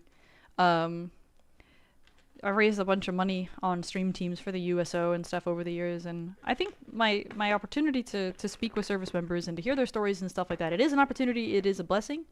And you appreciate the trust, you appreciate the candor from people when they share their experiences. But as somebody who hasn't served, I think it's also been important to kind of hear the spectrum of experiences, not through the lens of media regarding war as well. Okay, one more little match and then I'll take a break. One more little match and then I'll take a break. Oh, I appreciate it. Thank you. No, thank you that's valid. I'm gonna try to, if my back isn't too jacked up, I'm gonna try to stream tomorrow as well. So if you guys are heading out because you have evening plans or whatever reason, or you're European and it's starting to get late for whatever reason, I'm gonna try to be up at about a similar time tomorrow, hopefully with less technical issues. And I'm gonna continue doing this this puzzle on stream until it's finished, and then maybe we'll get into some skill models at some point after that. So if you guys have like hung around, thank you. If you guys are heading out, I will let you know that I will be continuing this because I got addicted to doing puzzles. And I'm going to continue, so you're obviously welcome to come and hang out if you wish. Appreciate everyone joining in the conversation and stuff. Yeah, I did say skill models. Yes, absolutely. This is, I'm hoping, going to lead into like a good setup for building skill models. I haven't decided what the first one is going to be. I need to keep these edge pieces out of that. There we go. And then I think this is actually going to fit over there. I love puzzles. You didn't get heated, you're fine. Ain't nothing heated. We're all respectful here. We try not to talk politics. We try not to talk like religion and current events in general on my channel, just because it gets hot. But of course, we're talking history, and we're talking history and experiences, and sometimes talking about things that do kind of cross over into those can happen. But I just ask that everybody remains like respectful and stuff. Let's not start slanging like worldviews and stuff at each other. Just because it becomes like outside of my scope. This looks like the fire that belongs. It's gonna be here. It is. It's a lot of pieces, but I don't know. I like it. This looks like it should fit there, and it doesn't. And I'm gonna try it again. It didn't work last time. Yeah, the Tamiya ones have been recommended to me as well. I haven't made up my mind yet. I think I'm gonna do like some more polls and then take a look. I really love polling my community for their opinions. Everybody comes up with something interesting. Yes, I'm sure he would, Red. I'm sure he would. But it's folks like Bill that inspire me, to be honest. Like, I've seen his and I love them. Like, man, I want to do stuff like that. But I have a long way to go until I'm as good as Bill is with my skill models. No, that doesn't fit. That actually might be the bottom edge. I think I know what I'm looking at.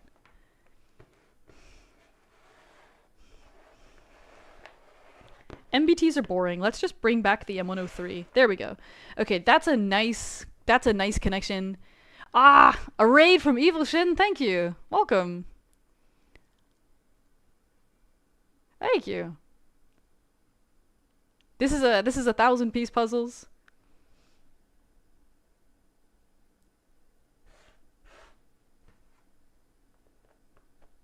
Ooh, nice. Okay, I have to take a break though. Okay, no, one more. We're getting this together. We're getting this together. Welcome, Evil Chin. Welcome, everybody. We're building another puzzle on stream. Thank you very much for raiding into me. Were you playing some games today? No, I'm like fully addicted to this puzzle thing now. I really enjoy this experience, and I do hope to turn this setup into like a scale model setup. But for the meantime, the puzzle thing is really fun. Here we go. All right, so these edges are all gonna be part of the very dark, smoky sky.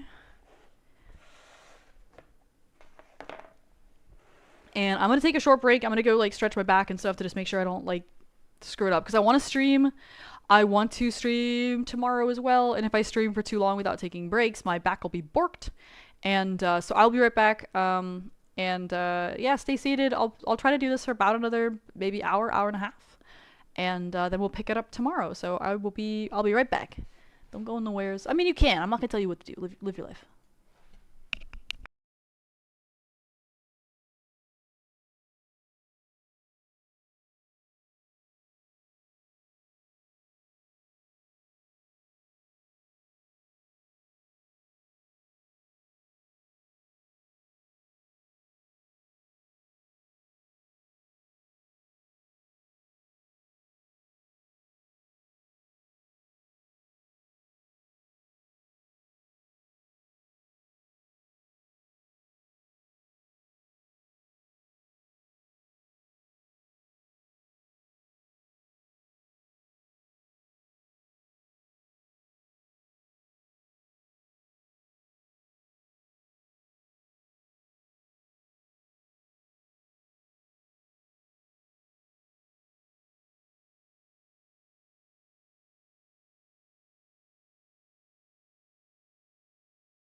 Alright, we're back.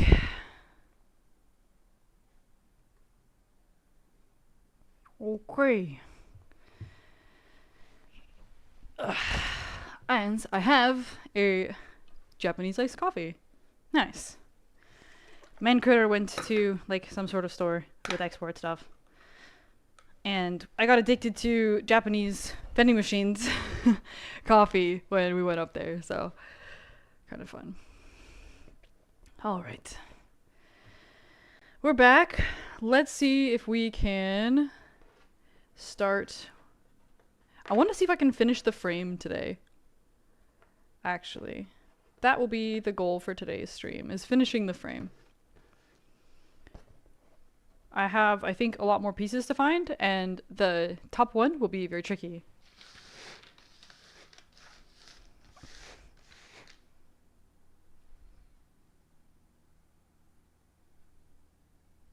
We'll see how it goes. This has just been like a fun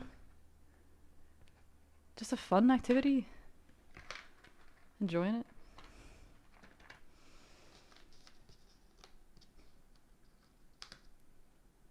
I wish I had a Japanese vending machine at home.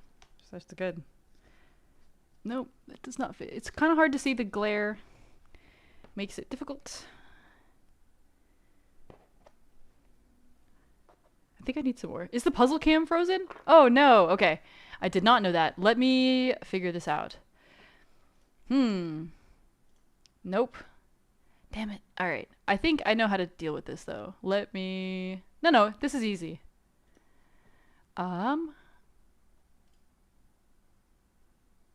Sometimes you just have to disable it and restart it. And then sometimes you don't. There we go. Da-da-da-da. All good. Welcome back.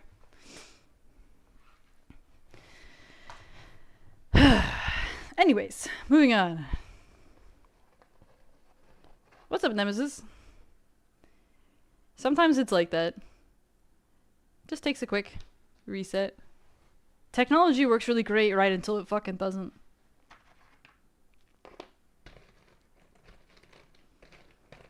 Okay, all fixed. Anyways. Nah, the puzzle has been really fun.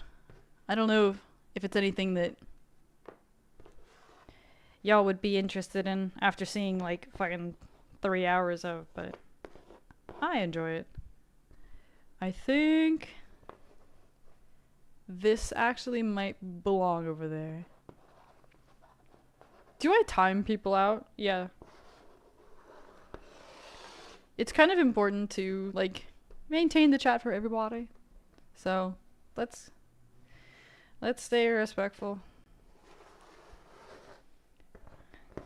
Not just to, obviously, to the broadcasters you watch, but also to the other folks in their chat experience.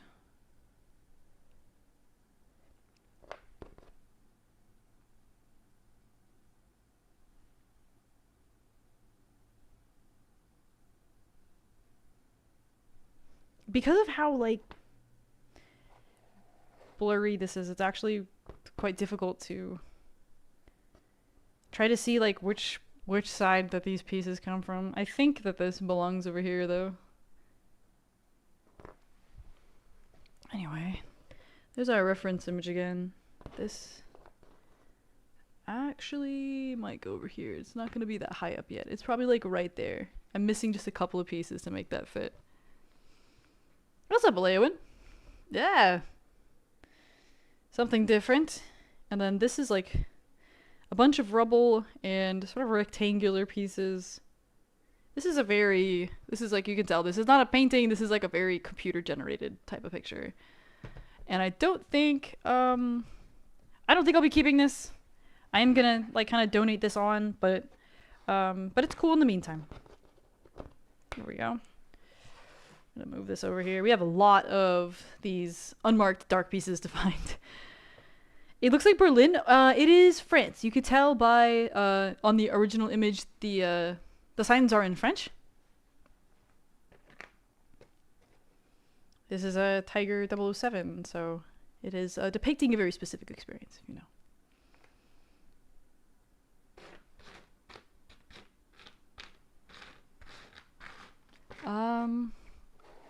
This, we're just gonna move this up here for now. It gets difficult with the lighting. There's a bit of glare. A 24-hour stream. I wish, you know? Because for my Twitch followers right now, I know that you guys can probably see, I think QB is probably still online. He's doing his, like, 12-hour stream for cancer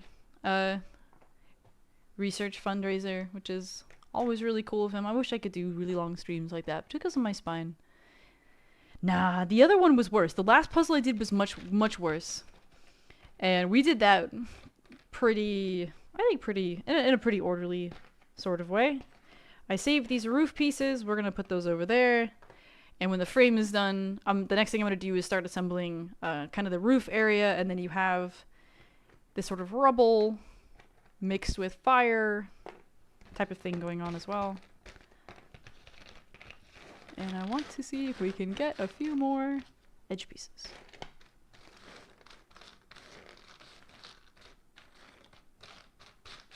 It's a lot easier to do the frame pieces first. Puzzle meta.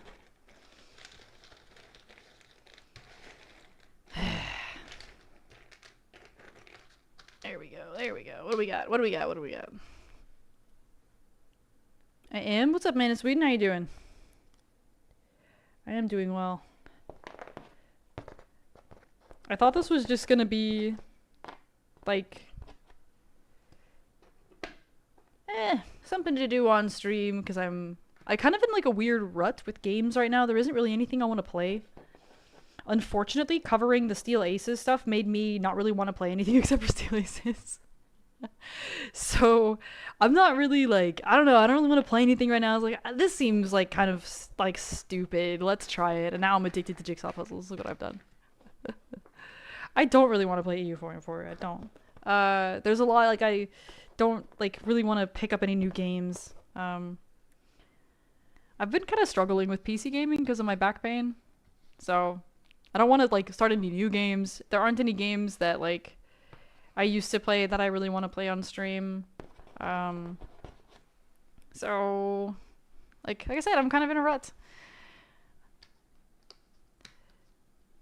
It sucks because, like, you know, PC games are, I really like to sit and play games that take like some skill, and so it takes some time to get good, and with my back I don't really feel like doing that, so I'd rather do something else.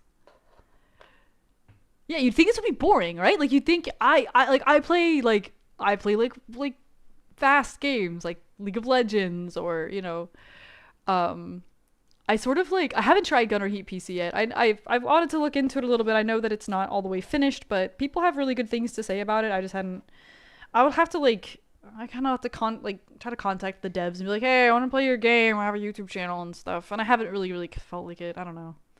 Oh, absolutely, Ryan. I know. I should just delete that, huh? That's my life. I just I got into the Switch because I can play the Switch in bed. Doesn't bother my back. But any game that's like, I don't have a Steam Deck. I know that I do have to get a Steam Deck, and someday maybe I can figure out how to like stream that. But I just can't be upright for very long, and it's really hard to focus. Like, this is, you know, like a puzzle is not as challenging. I don't need like reaction time. There isn't like a whole lot of things I have to start learning and memorizing or whatever. This is a lot easier on me, physically and mentally, than normal games, and I was surprised at how well this went. So, strategy games are great. I would love to, like, I wanted to play Company of Heroes 3. I didn't know that came out this year, and when I found out, I was like, oh my god, because I used to play that all the time when I was in school. And I really love RTS genre. Hey, Null, what's up? It's best played at paused. I mean, fair.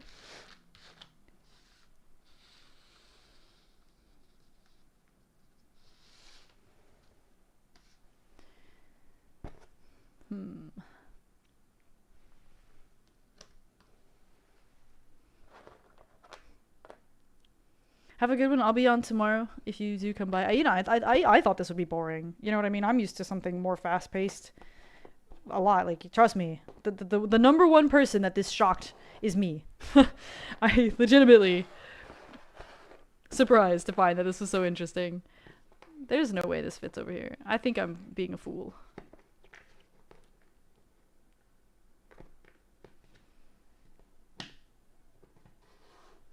I do think that still fits over there.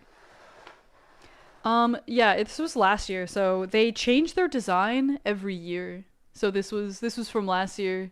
You can see it has a king tiger on it, as they like to call it. Tiger 2 is usually what I'll refer to this thing as, but if you search for like Tiger 2 or King Tiger Tank Museum jumper or something like that, maybe people are selling theirs, because it changes every year. I have the one from the previous year as well, I believe. I don't remember which ones I've kept up with, but they sell these in their gift shop. Here we go.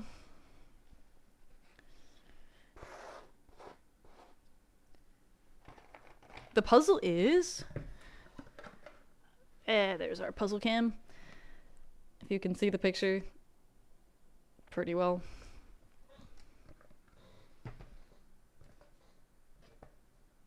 Set up my... The last one was a super beautiful painting of some Corsairs. If you guys know Mick Graham, I would love to do Mick Graham's art in puzzle mode. I'm actually gonna reach out to him about it. He's an ex-tanker from the British Army, and he does these incredible paintings of like tanks in action. And I would love if he sold his paintings as puzzles. Well, I'm gonna try to stay back, Cal. I'm gonna try to stay back. It's sort of off season for the tank events. So,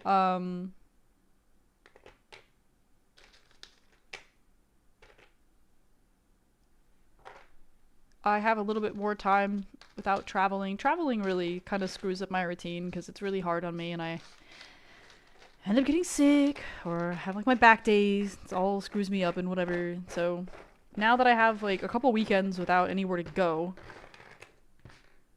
I can kind of stay more consistent streaming, which will be kind of fun. I'm glad you guys enjoyed it. Like this was kind of fun. So War Thunder, I played War Thunder a few I really early on. I actually found War Thunder before World of Tanks. Here's the deal. I don't really want to play any more super grindy Eastern European or Russian made tank games. Like Steel Aces is coming out. The developers are German. I think their vision is amazing. I don't want to deal with like this grind, these like really aggressive balance issues. I played World of Tanks for 10 years. I need something that's different. So I definitely, as Firejack asked, I don't have tank withdrawal. I kind of miss playing something that I already know how to play with an established audience that my audience understands, because I built my Twitch side audience off of World of Tanks. But I don't care really. I haven't wanted to.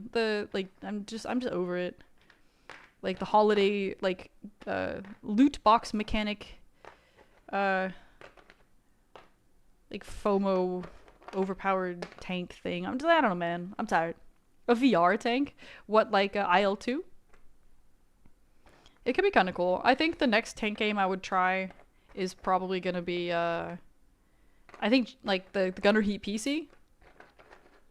And then I'm honestly waiting for Steel Aces to come out. I'm really excited. I have another video in the works for that, showing off some of their ballistic function. They have that, you notice in the first Steel Aces video, we didn't really shoot anything. They were still working on their accuracy mechanic. They're still working on ballistics, so I didn't want to show off too much of what wasn't done yet. So, like... Yeah, the way I hear a lot of things about, like, the way they're doing business and how, like, events and stuff go and how museums and stuff deal with them, and I'm just not interested in really playing World of Tanks anymore. I probably will never play it again. Unless, I considered playing it if they brought back Brawl, but I don't think they're ever gonna do that, and I'm just... The community, if you guys still enjoy playing it, that's fine, but, like, I don't really feel like being affiliated with it in any way, and I like shit. I'll get to sit here and enjoy making puzzles, man. This is fun. What do you like about Gunner Heat PC, man? Yeah, brilliant. We've talked a lot. The Steel Aces developers have talked to me a lot. They have a lot of they have like their own historical consultation people that they're working with as well. So I am really excited. If you guys do play World of Tanks, I think Steel Aces is the game that like kind of you were looking for but didn't know. That's how I felt anyway. That's honestly just my feeling about it. I'm like, man, down to like just how they communicate to players, like the way they want to keep a small company instead of just like a jillion offices and the sort of like super bloated middle management that moves really slow, things like that. Like as a sponsored person, I have a lot of feedback about World of Tanks that like you guys as viewers might not like care about, but DCS, so DCS is a proper simulator and it's really complex. And there's quite a like a runway, pun intended, to kind of getting the ropes in DCS. I think DCS is beautiful. I've played DCS on one of my friends' like VR setups, and it's incredible. But I need something that's a little bit more gamified, I think. And then I also stream, and so I think it would take so long to learn how to do DCS in a way that would be watchable or like something that my audience would gain something from. So like that's just that. Like DCS is cool as hell. Like honestly. Like I'm fascinated by it, and I've seen people that get really like into making it a sort of an accurate experience, and I think that's super cool. I just think that there's like a bit too much to it for somebody who can't like play very long. Like I said, I have focus issues because of pain, so I don't have a estimated release date. The next thing that's going to be showing up will be probably their beta, and I don't have any like prediction on that for you guys beyond what they have announced like in their Discord, the Steel Aces Discord.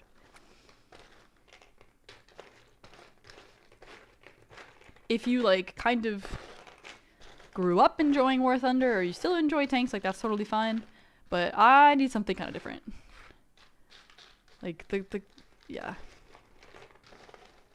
I heard what was it? Hell Let Loose or Postscriptum got like repicked up by like a different developer or something. What was that? Yeah, you need to go to night school for DCS. Yeah, exactly. Exactly. Yeah.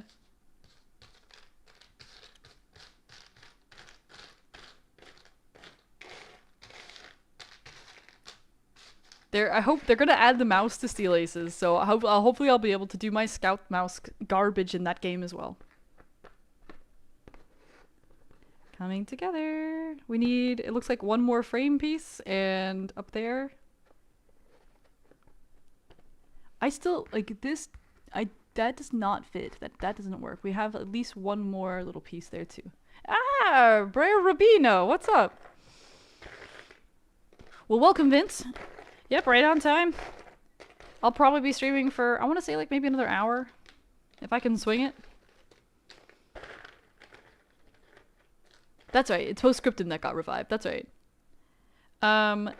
I played both of those games. I played both Postscriptum and Hell Let Loose, and I think that they're very promising for further development. They were definitely like fun with friends at the time, but I think they're promising with future development. This is a great time to play video games in like tanks.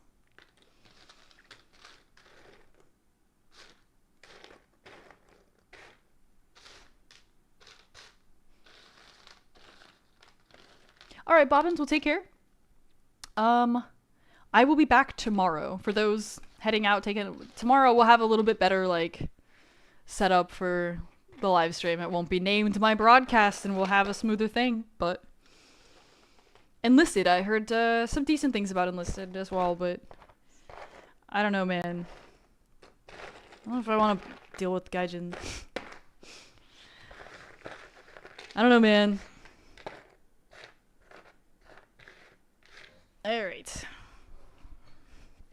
I would like to start working on this like roof piece. Yeah, I'm like kind of I've really enjoyed I played a couple games on the Switch this year, and I've really enjoyed like it's kind of the old way. You buy the game. You play the game. You know, you spend an amount of money for a finished game, and then you play it. There's no like infinity fucking microtransactions or like no pay to win, no pay to progress. They made the game. They like, you know, they sell the game. You buy the game. You play the game. I like that. It was very refreshing. It was very refreshing. I want to just buy a game and play the game. If I want to buy skins or want to buy the DLC, that might be okay. But, like, I'm tired of, like, the microtransaction thing. I'm tired of, like, kind of the, what do they call that? It's like, it's like for mobile games. It's not absent, but it's like, passive play. Where like things happen while you're not playing and you can pay to boost progress. It like plays kind of in the background. What is that called? There's like a specific name for that. Idle play. Thank you. Yes. Tired of that. I don't want to do that. Like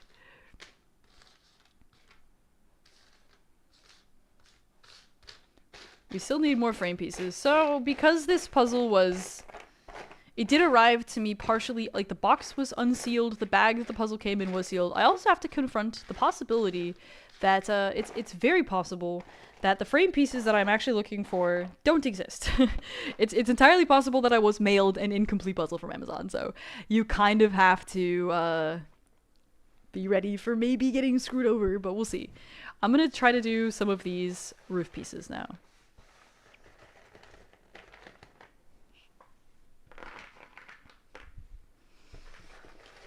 Yeah, there was a really interesting stream or thread on Twitter of all places about how like venture capitalism has destroyed gaming.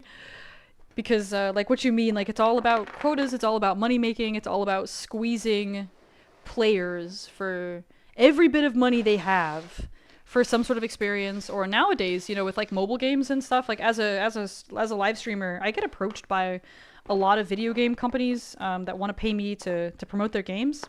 By far, the vast majority of companies that kind of just approach me out of the blue are mobile game companies, and they have these very predatory style games. They're intentionally built with psychology in mind as to what's going to be the most addicting, right?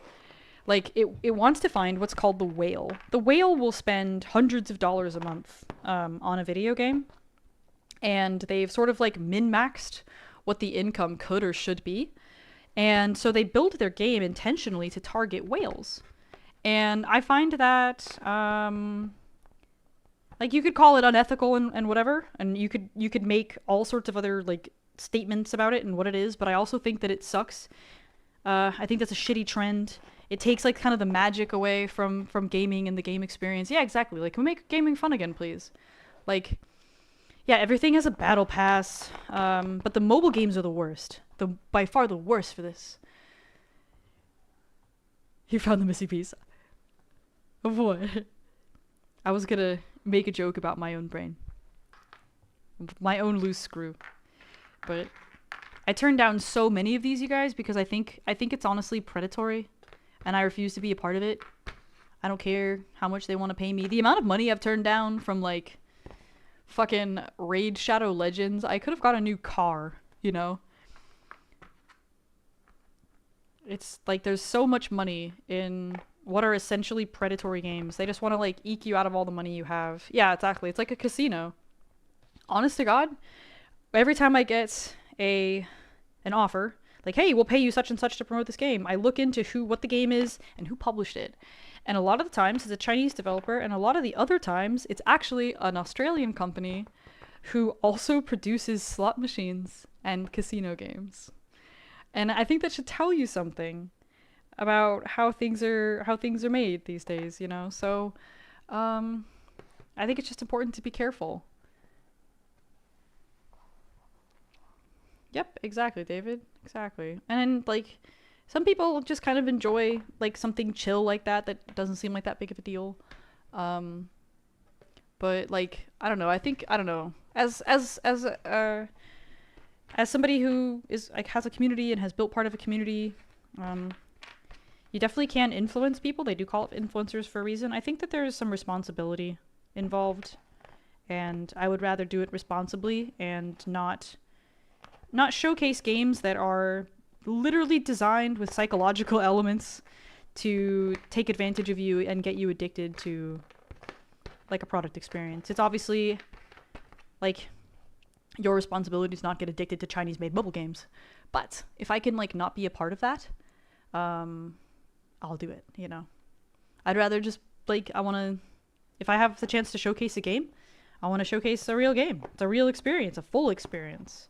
Not something that's just meant to nickel dime you and take your money. I love video games. I think it's a great way to meet like people from all over the world. It's a great way to keep yourself sharp. Like I think video gaming is kind of underrated as a hobby for adults. Thank you. Oh, I appreciate the gift subs. Oh, goodness. The horns of Mars will again sound. Thank you so much. Thank you for that. There is a way to gift subs as a creator. There's a way to gift memberships on YouTube. And I'm looking forward to trying to deal with that very soon. I'll figure out some content for members as well. It's been kind of a while.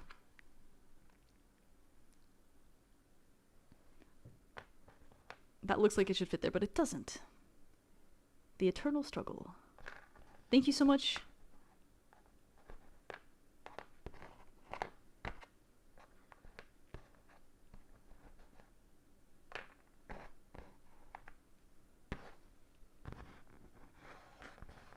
They have these kind of interesting little rafter looking pieces.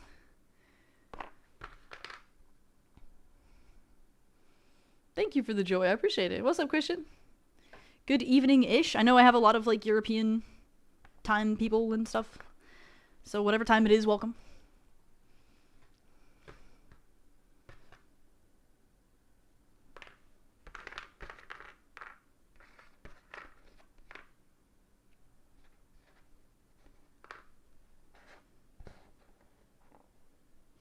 The last puzzle I did had sort of these letters on the back that let you know like where the orientation of them compared to the rest of the puzzle, and that was like honestly I've never had that before and it felt like a fucking cheat code, and now that I don't have it, absolutely. Bloopers for members. I found a blooper reel of my first like firearm videos.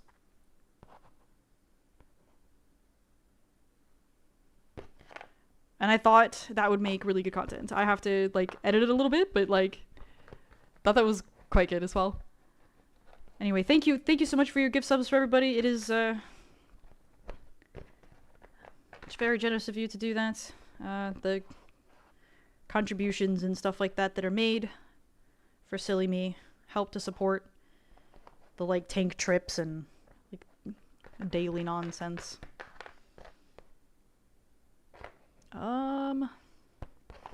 Alright, I think I might be out of those to assemble until I find some more. I'm American, that's right. I get the privilege to go to a lot of different places in Europe, to the UK. An Australia trip almost happened last year, so it's gonna be like multi-hemispheric in nature, but I am American. The range videos were fun. I do want to do, I have one more main video to do. It had some serious editing challenges because of a sound difficulty in its recording. And when I figure out how to best, like, solve that, like, listen, I just like tanks and stuff. I don't know, like, I don't consider myself very good with the, like, actual, like, film and stuff side of being a creator. I just like learning and, like, being around different stuff. I really tend to overthink the editing process, and I'll end up not starting because I've overthought it. Oh, thank you, Philistine. Appreciate it. I'm gonna have to think of a way to do the alerts when I'm multi-streaming with with the YouTube guys in mind so that it's not too jarring for you. It's fine on one stream, but my poor YouTube creatures are probably so lost. But yes. I have so many videos that I still owe you guys, and I honestly, it's just from overthinking the process, you know? Would I consider building one from instructions if it required gathering pieces? Probably not. Probably not. I kind of want to do, more scale models than brick kits. There's a brick kit company that had wanted to show me some stuff. Like they do, their kits are really high quality, and they wanted to send me one and I was gonna make some content out of it. But I really want to sort of move over to scale models. I'm kind of done with the brick stuff.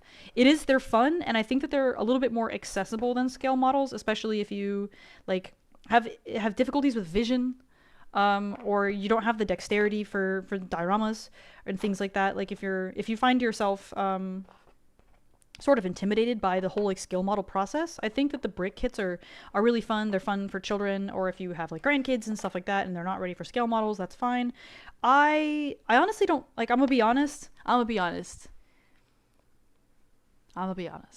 don't think they look that good when they're done compared to scale models. And when I'm done, I'm like, oh, can I resell this?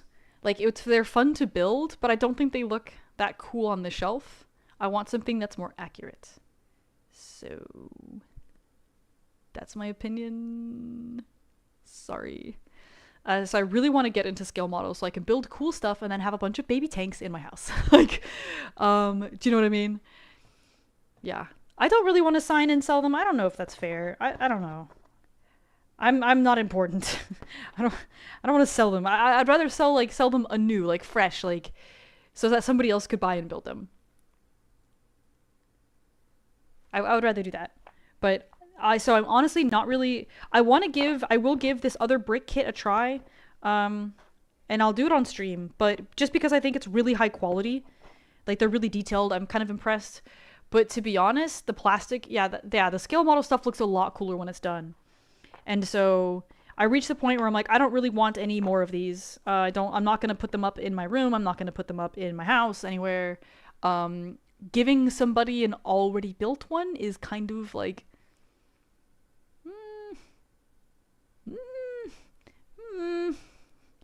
I don't know. So that's why. That's why. But they are really fun to build. I will say that. But it's like time to do the proper thing now for me. I can recommend them. I definitely would recommend giving them a try. Like, that's for sure. But where the fuck does this piece go? There's like this sort of greenish part of the wall that I think this connects to around here. The glare from the lighting also makes this difficult. I'm gonna have to figure that out because I can't see shit like right here. The baby heads video. Am I gonna do more reports concerning tank reconstructions? I think I understand what you mean. So, like, do you mean, am I gonna do more content covering, like, restoration projects? Good, have a good workout.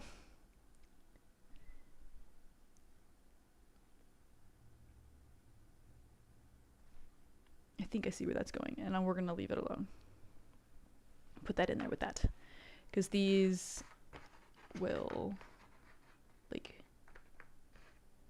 go together there.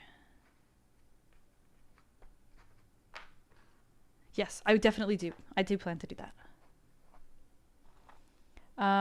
So I was gonna make a proper video of this. You guys might have heard about it already, but Zaumur, so that is the sort of national tank museum in France, is restoring their Tiger 1. It has a lot of history to it, actually.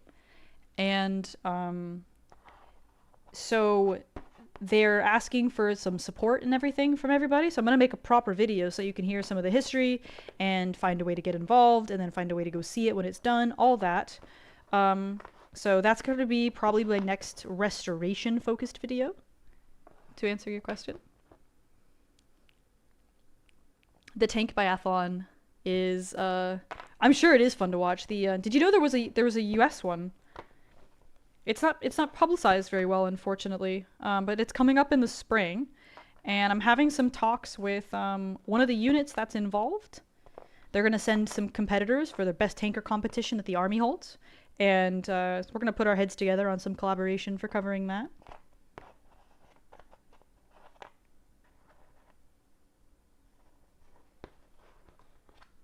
Yeah, they're restoring a Tiger 1. That's right. They have a sort of later production Tiger 1 in France.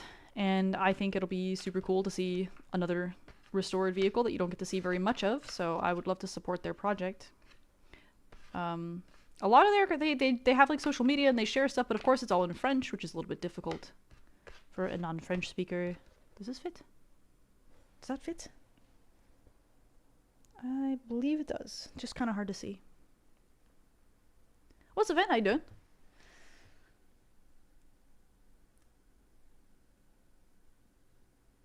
And then they got phased out in 6 months. Bummer. Well, I'm really glad you appreciated it, Cody. Respect to you. Respect to you for your service, of course. And it's like I said, my channel is something I'm really like, I consider myself very blessed to have the opportunity to see these different vehicles and to hear from folks and like hear their stories and talk to these like very accomplished experts and stuff. I really consider it a huge privilege. So I'm glad you enjoyed the channel. It's been like a fun kind of started on the sort of on the side and was fun, but we don't we're not gonna do that there, Mac, please.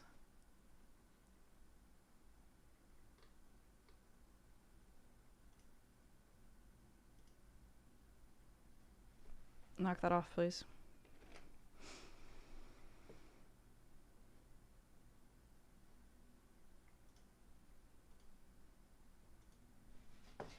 Why did everybody Discord crash for literally everybody else as well?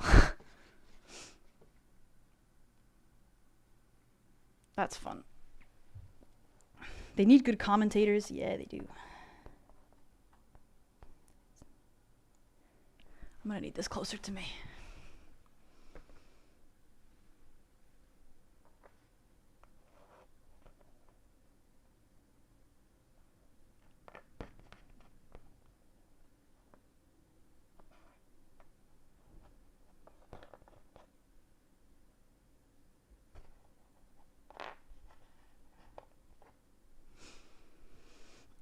Yeah. I looked on my other screen and saw that my entire Discord was like, had to shat the bed, go figure.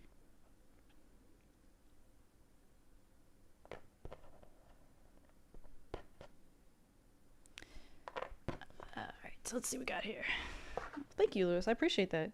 I have to admit that I owe you guys some more videos. That have a lot on the way from the year that I just haven't, like, I get traveling is really hard and I get home and then I'm like, all right, let me like rest a little bit, I'll edit this up, and then it just ends up fucking not happening and then I'm on to the next thing and it's really overwhelming. I get overwhelmed kind of easily with that much travel. So I owe you guys a lot. I have a lot of content to do, the content for to produce, and so hopefully after I can only stream like or edit in a day, so it's kind of hard to do both.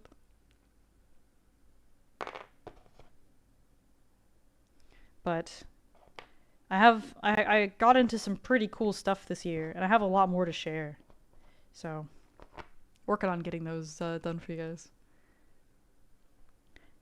The Merkava I still haven't seen, actually. That's actually one of the tanks that I haven't met yet.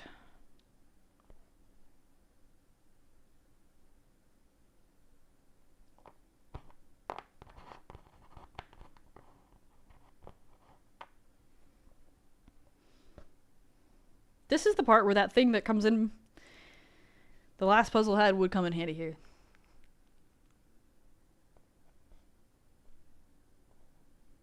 Alright, so unfortunately what's happening is my back is kind of starting to shit out. I'll make like a couple more pairs and then I actually think I'm gonna go. Yes. If I do too much of it, then and kind of push past where my body's like, knock it off, bitch, then it'll be bad tomorrow. So I probably will take a little bit of a break from this today in a minute. From Hungary, really? Aha, okay.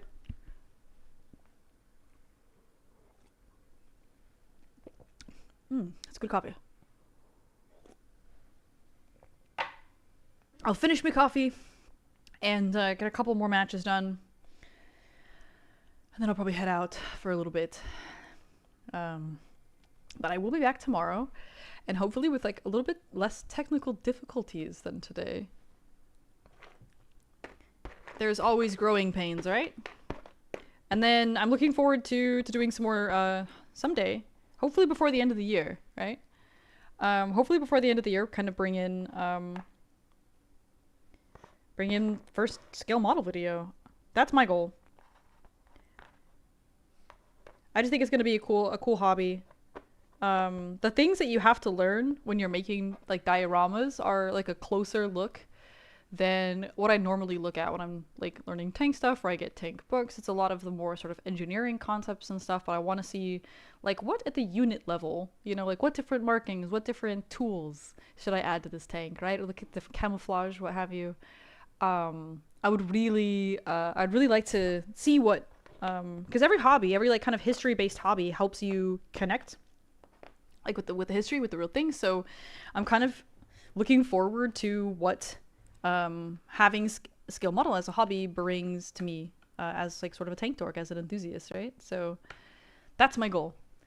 Before the end of the year, kind of do the first ones. More shorter streams, and longer ones usually work better, but I'm gonna try to do more. Let's try to do more. The man critter's good. He is actually smoking some ribs downstairs right now. Trying, I think, a new like dry rub than what we've normally done, so we'll see how that goes. We'll see. The Technic Sherman model, so that's the Lego one. It's different scale and functionality, but it's still a brick kit, yeah? If that's what you mean. Ugh.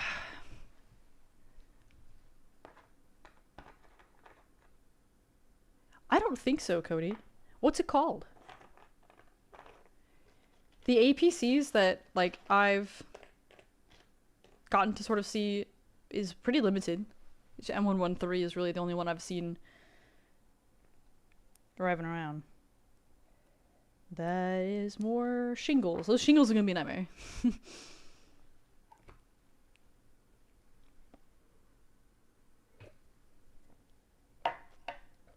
Yes.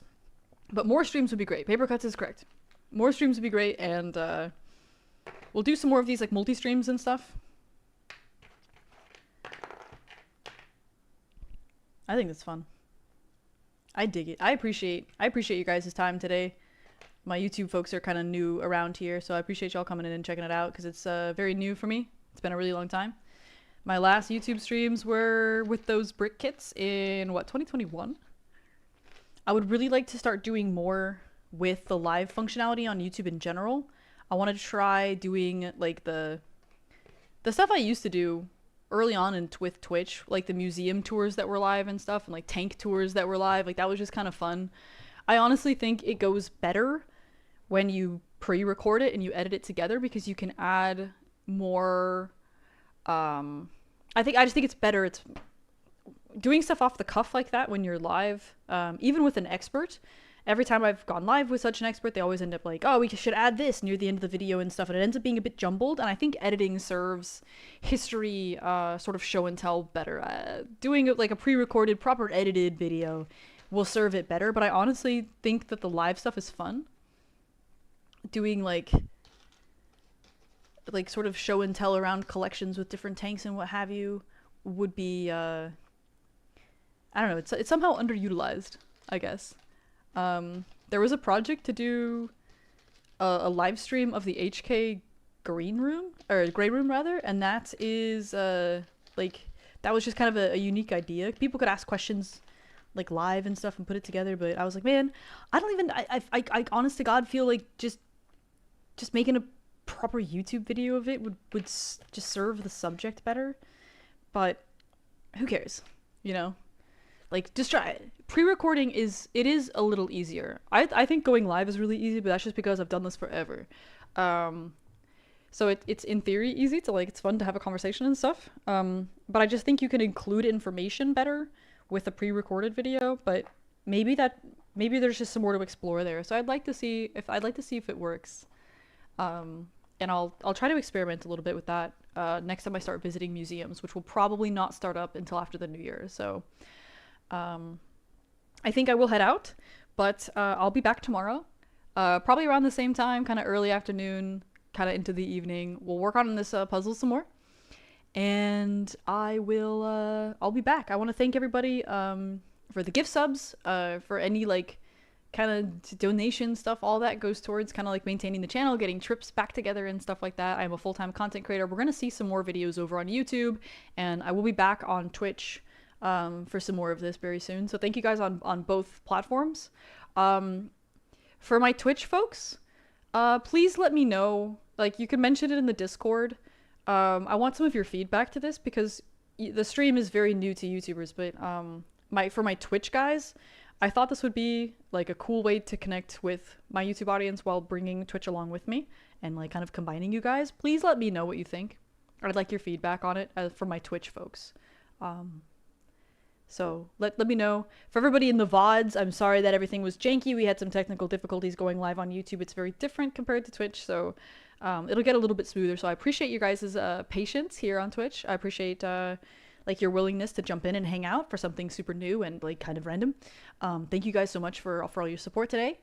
Subs and resubs and donos and all that in between, but then you guys just you don't have infinity free time, and I really appreciate the time you spent here on my channel.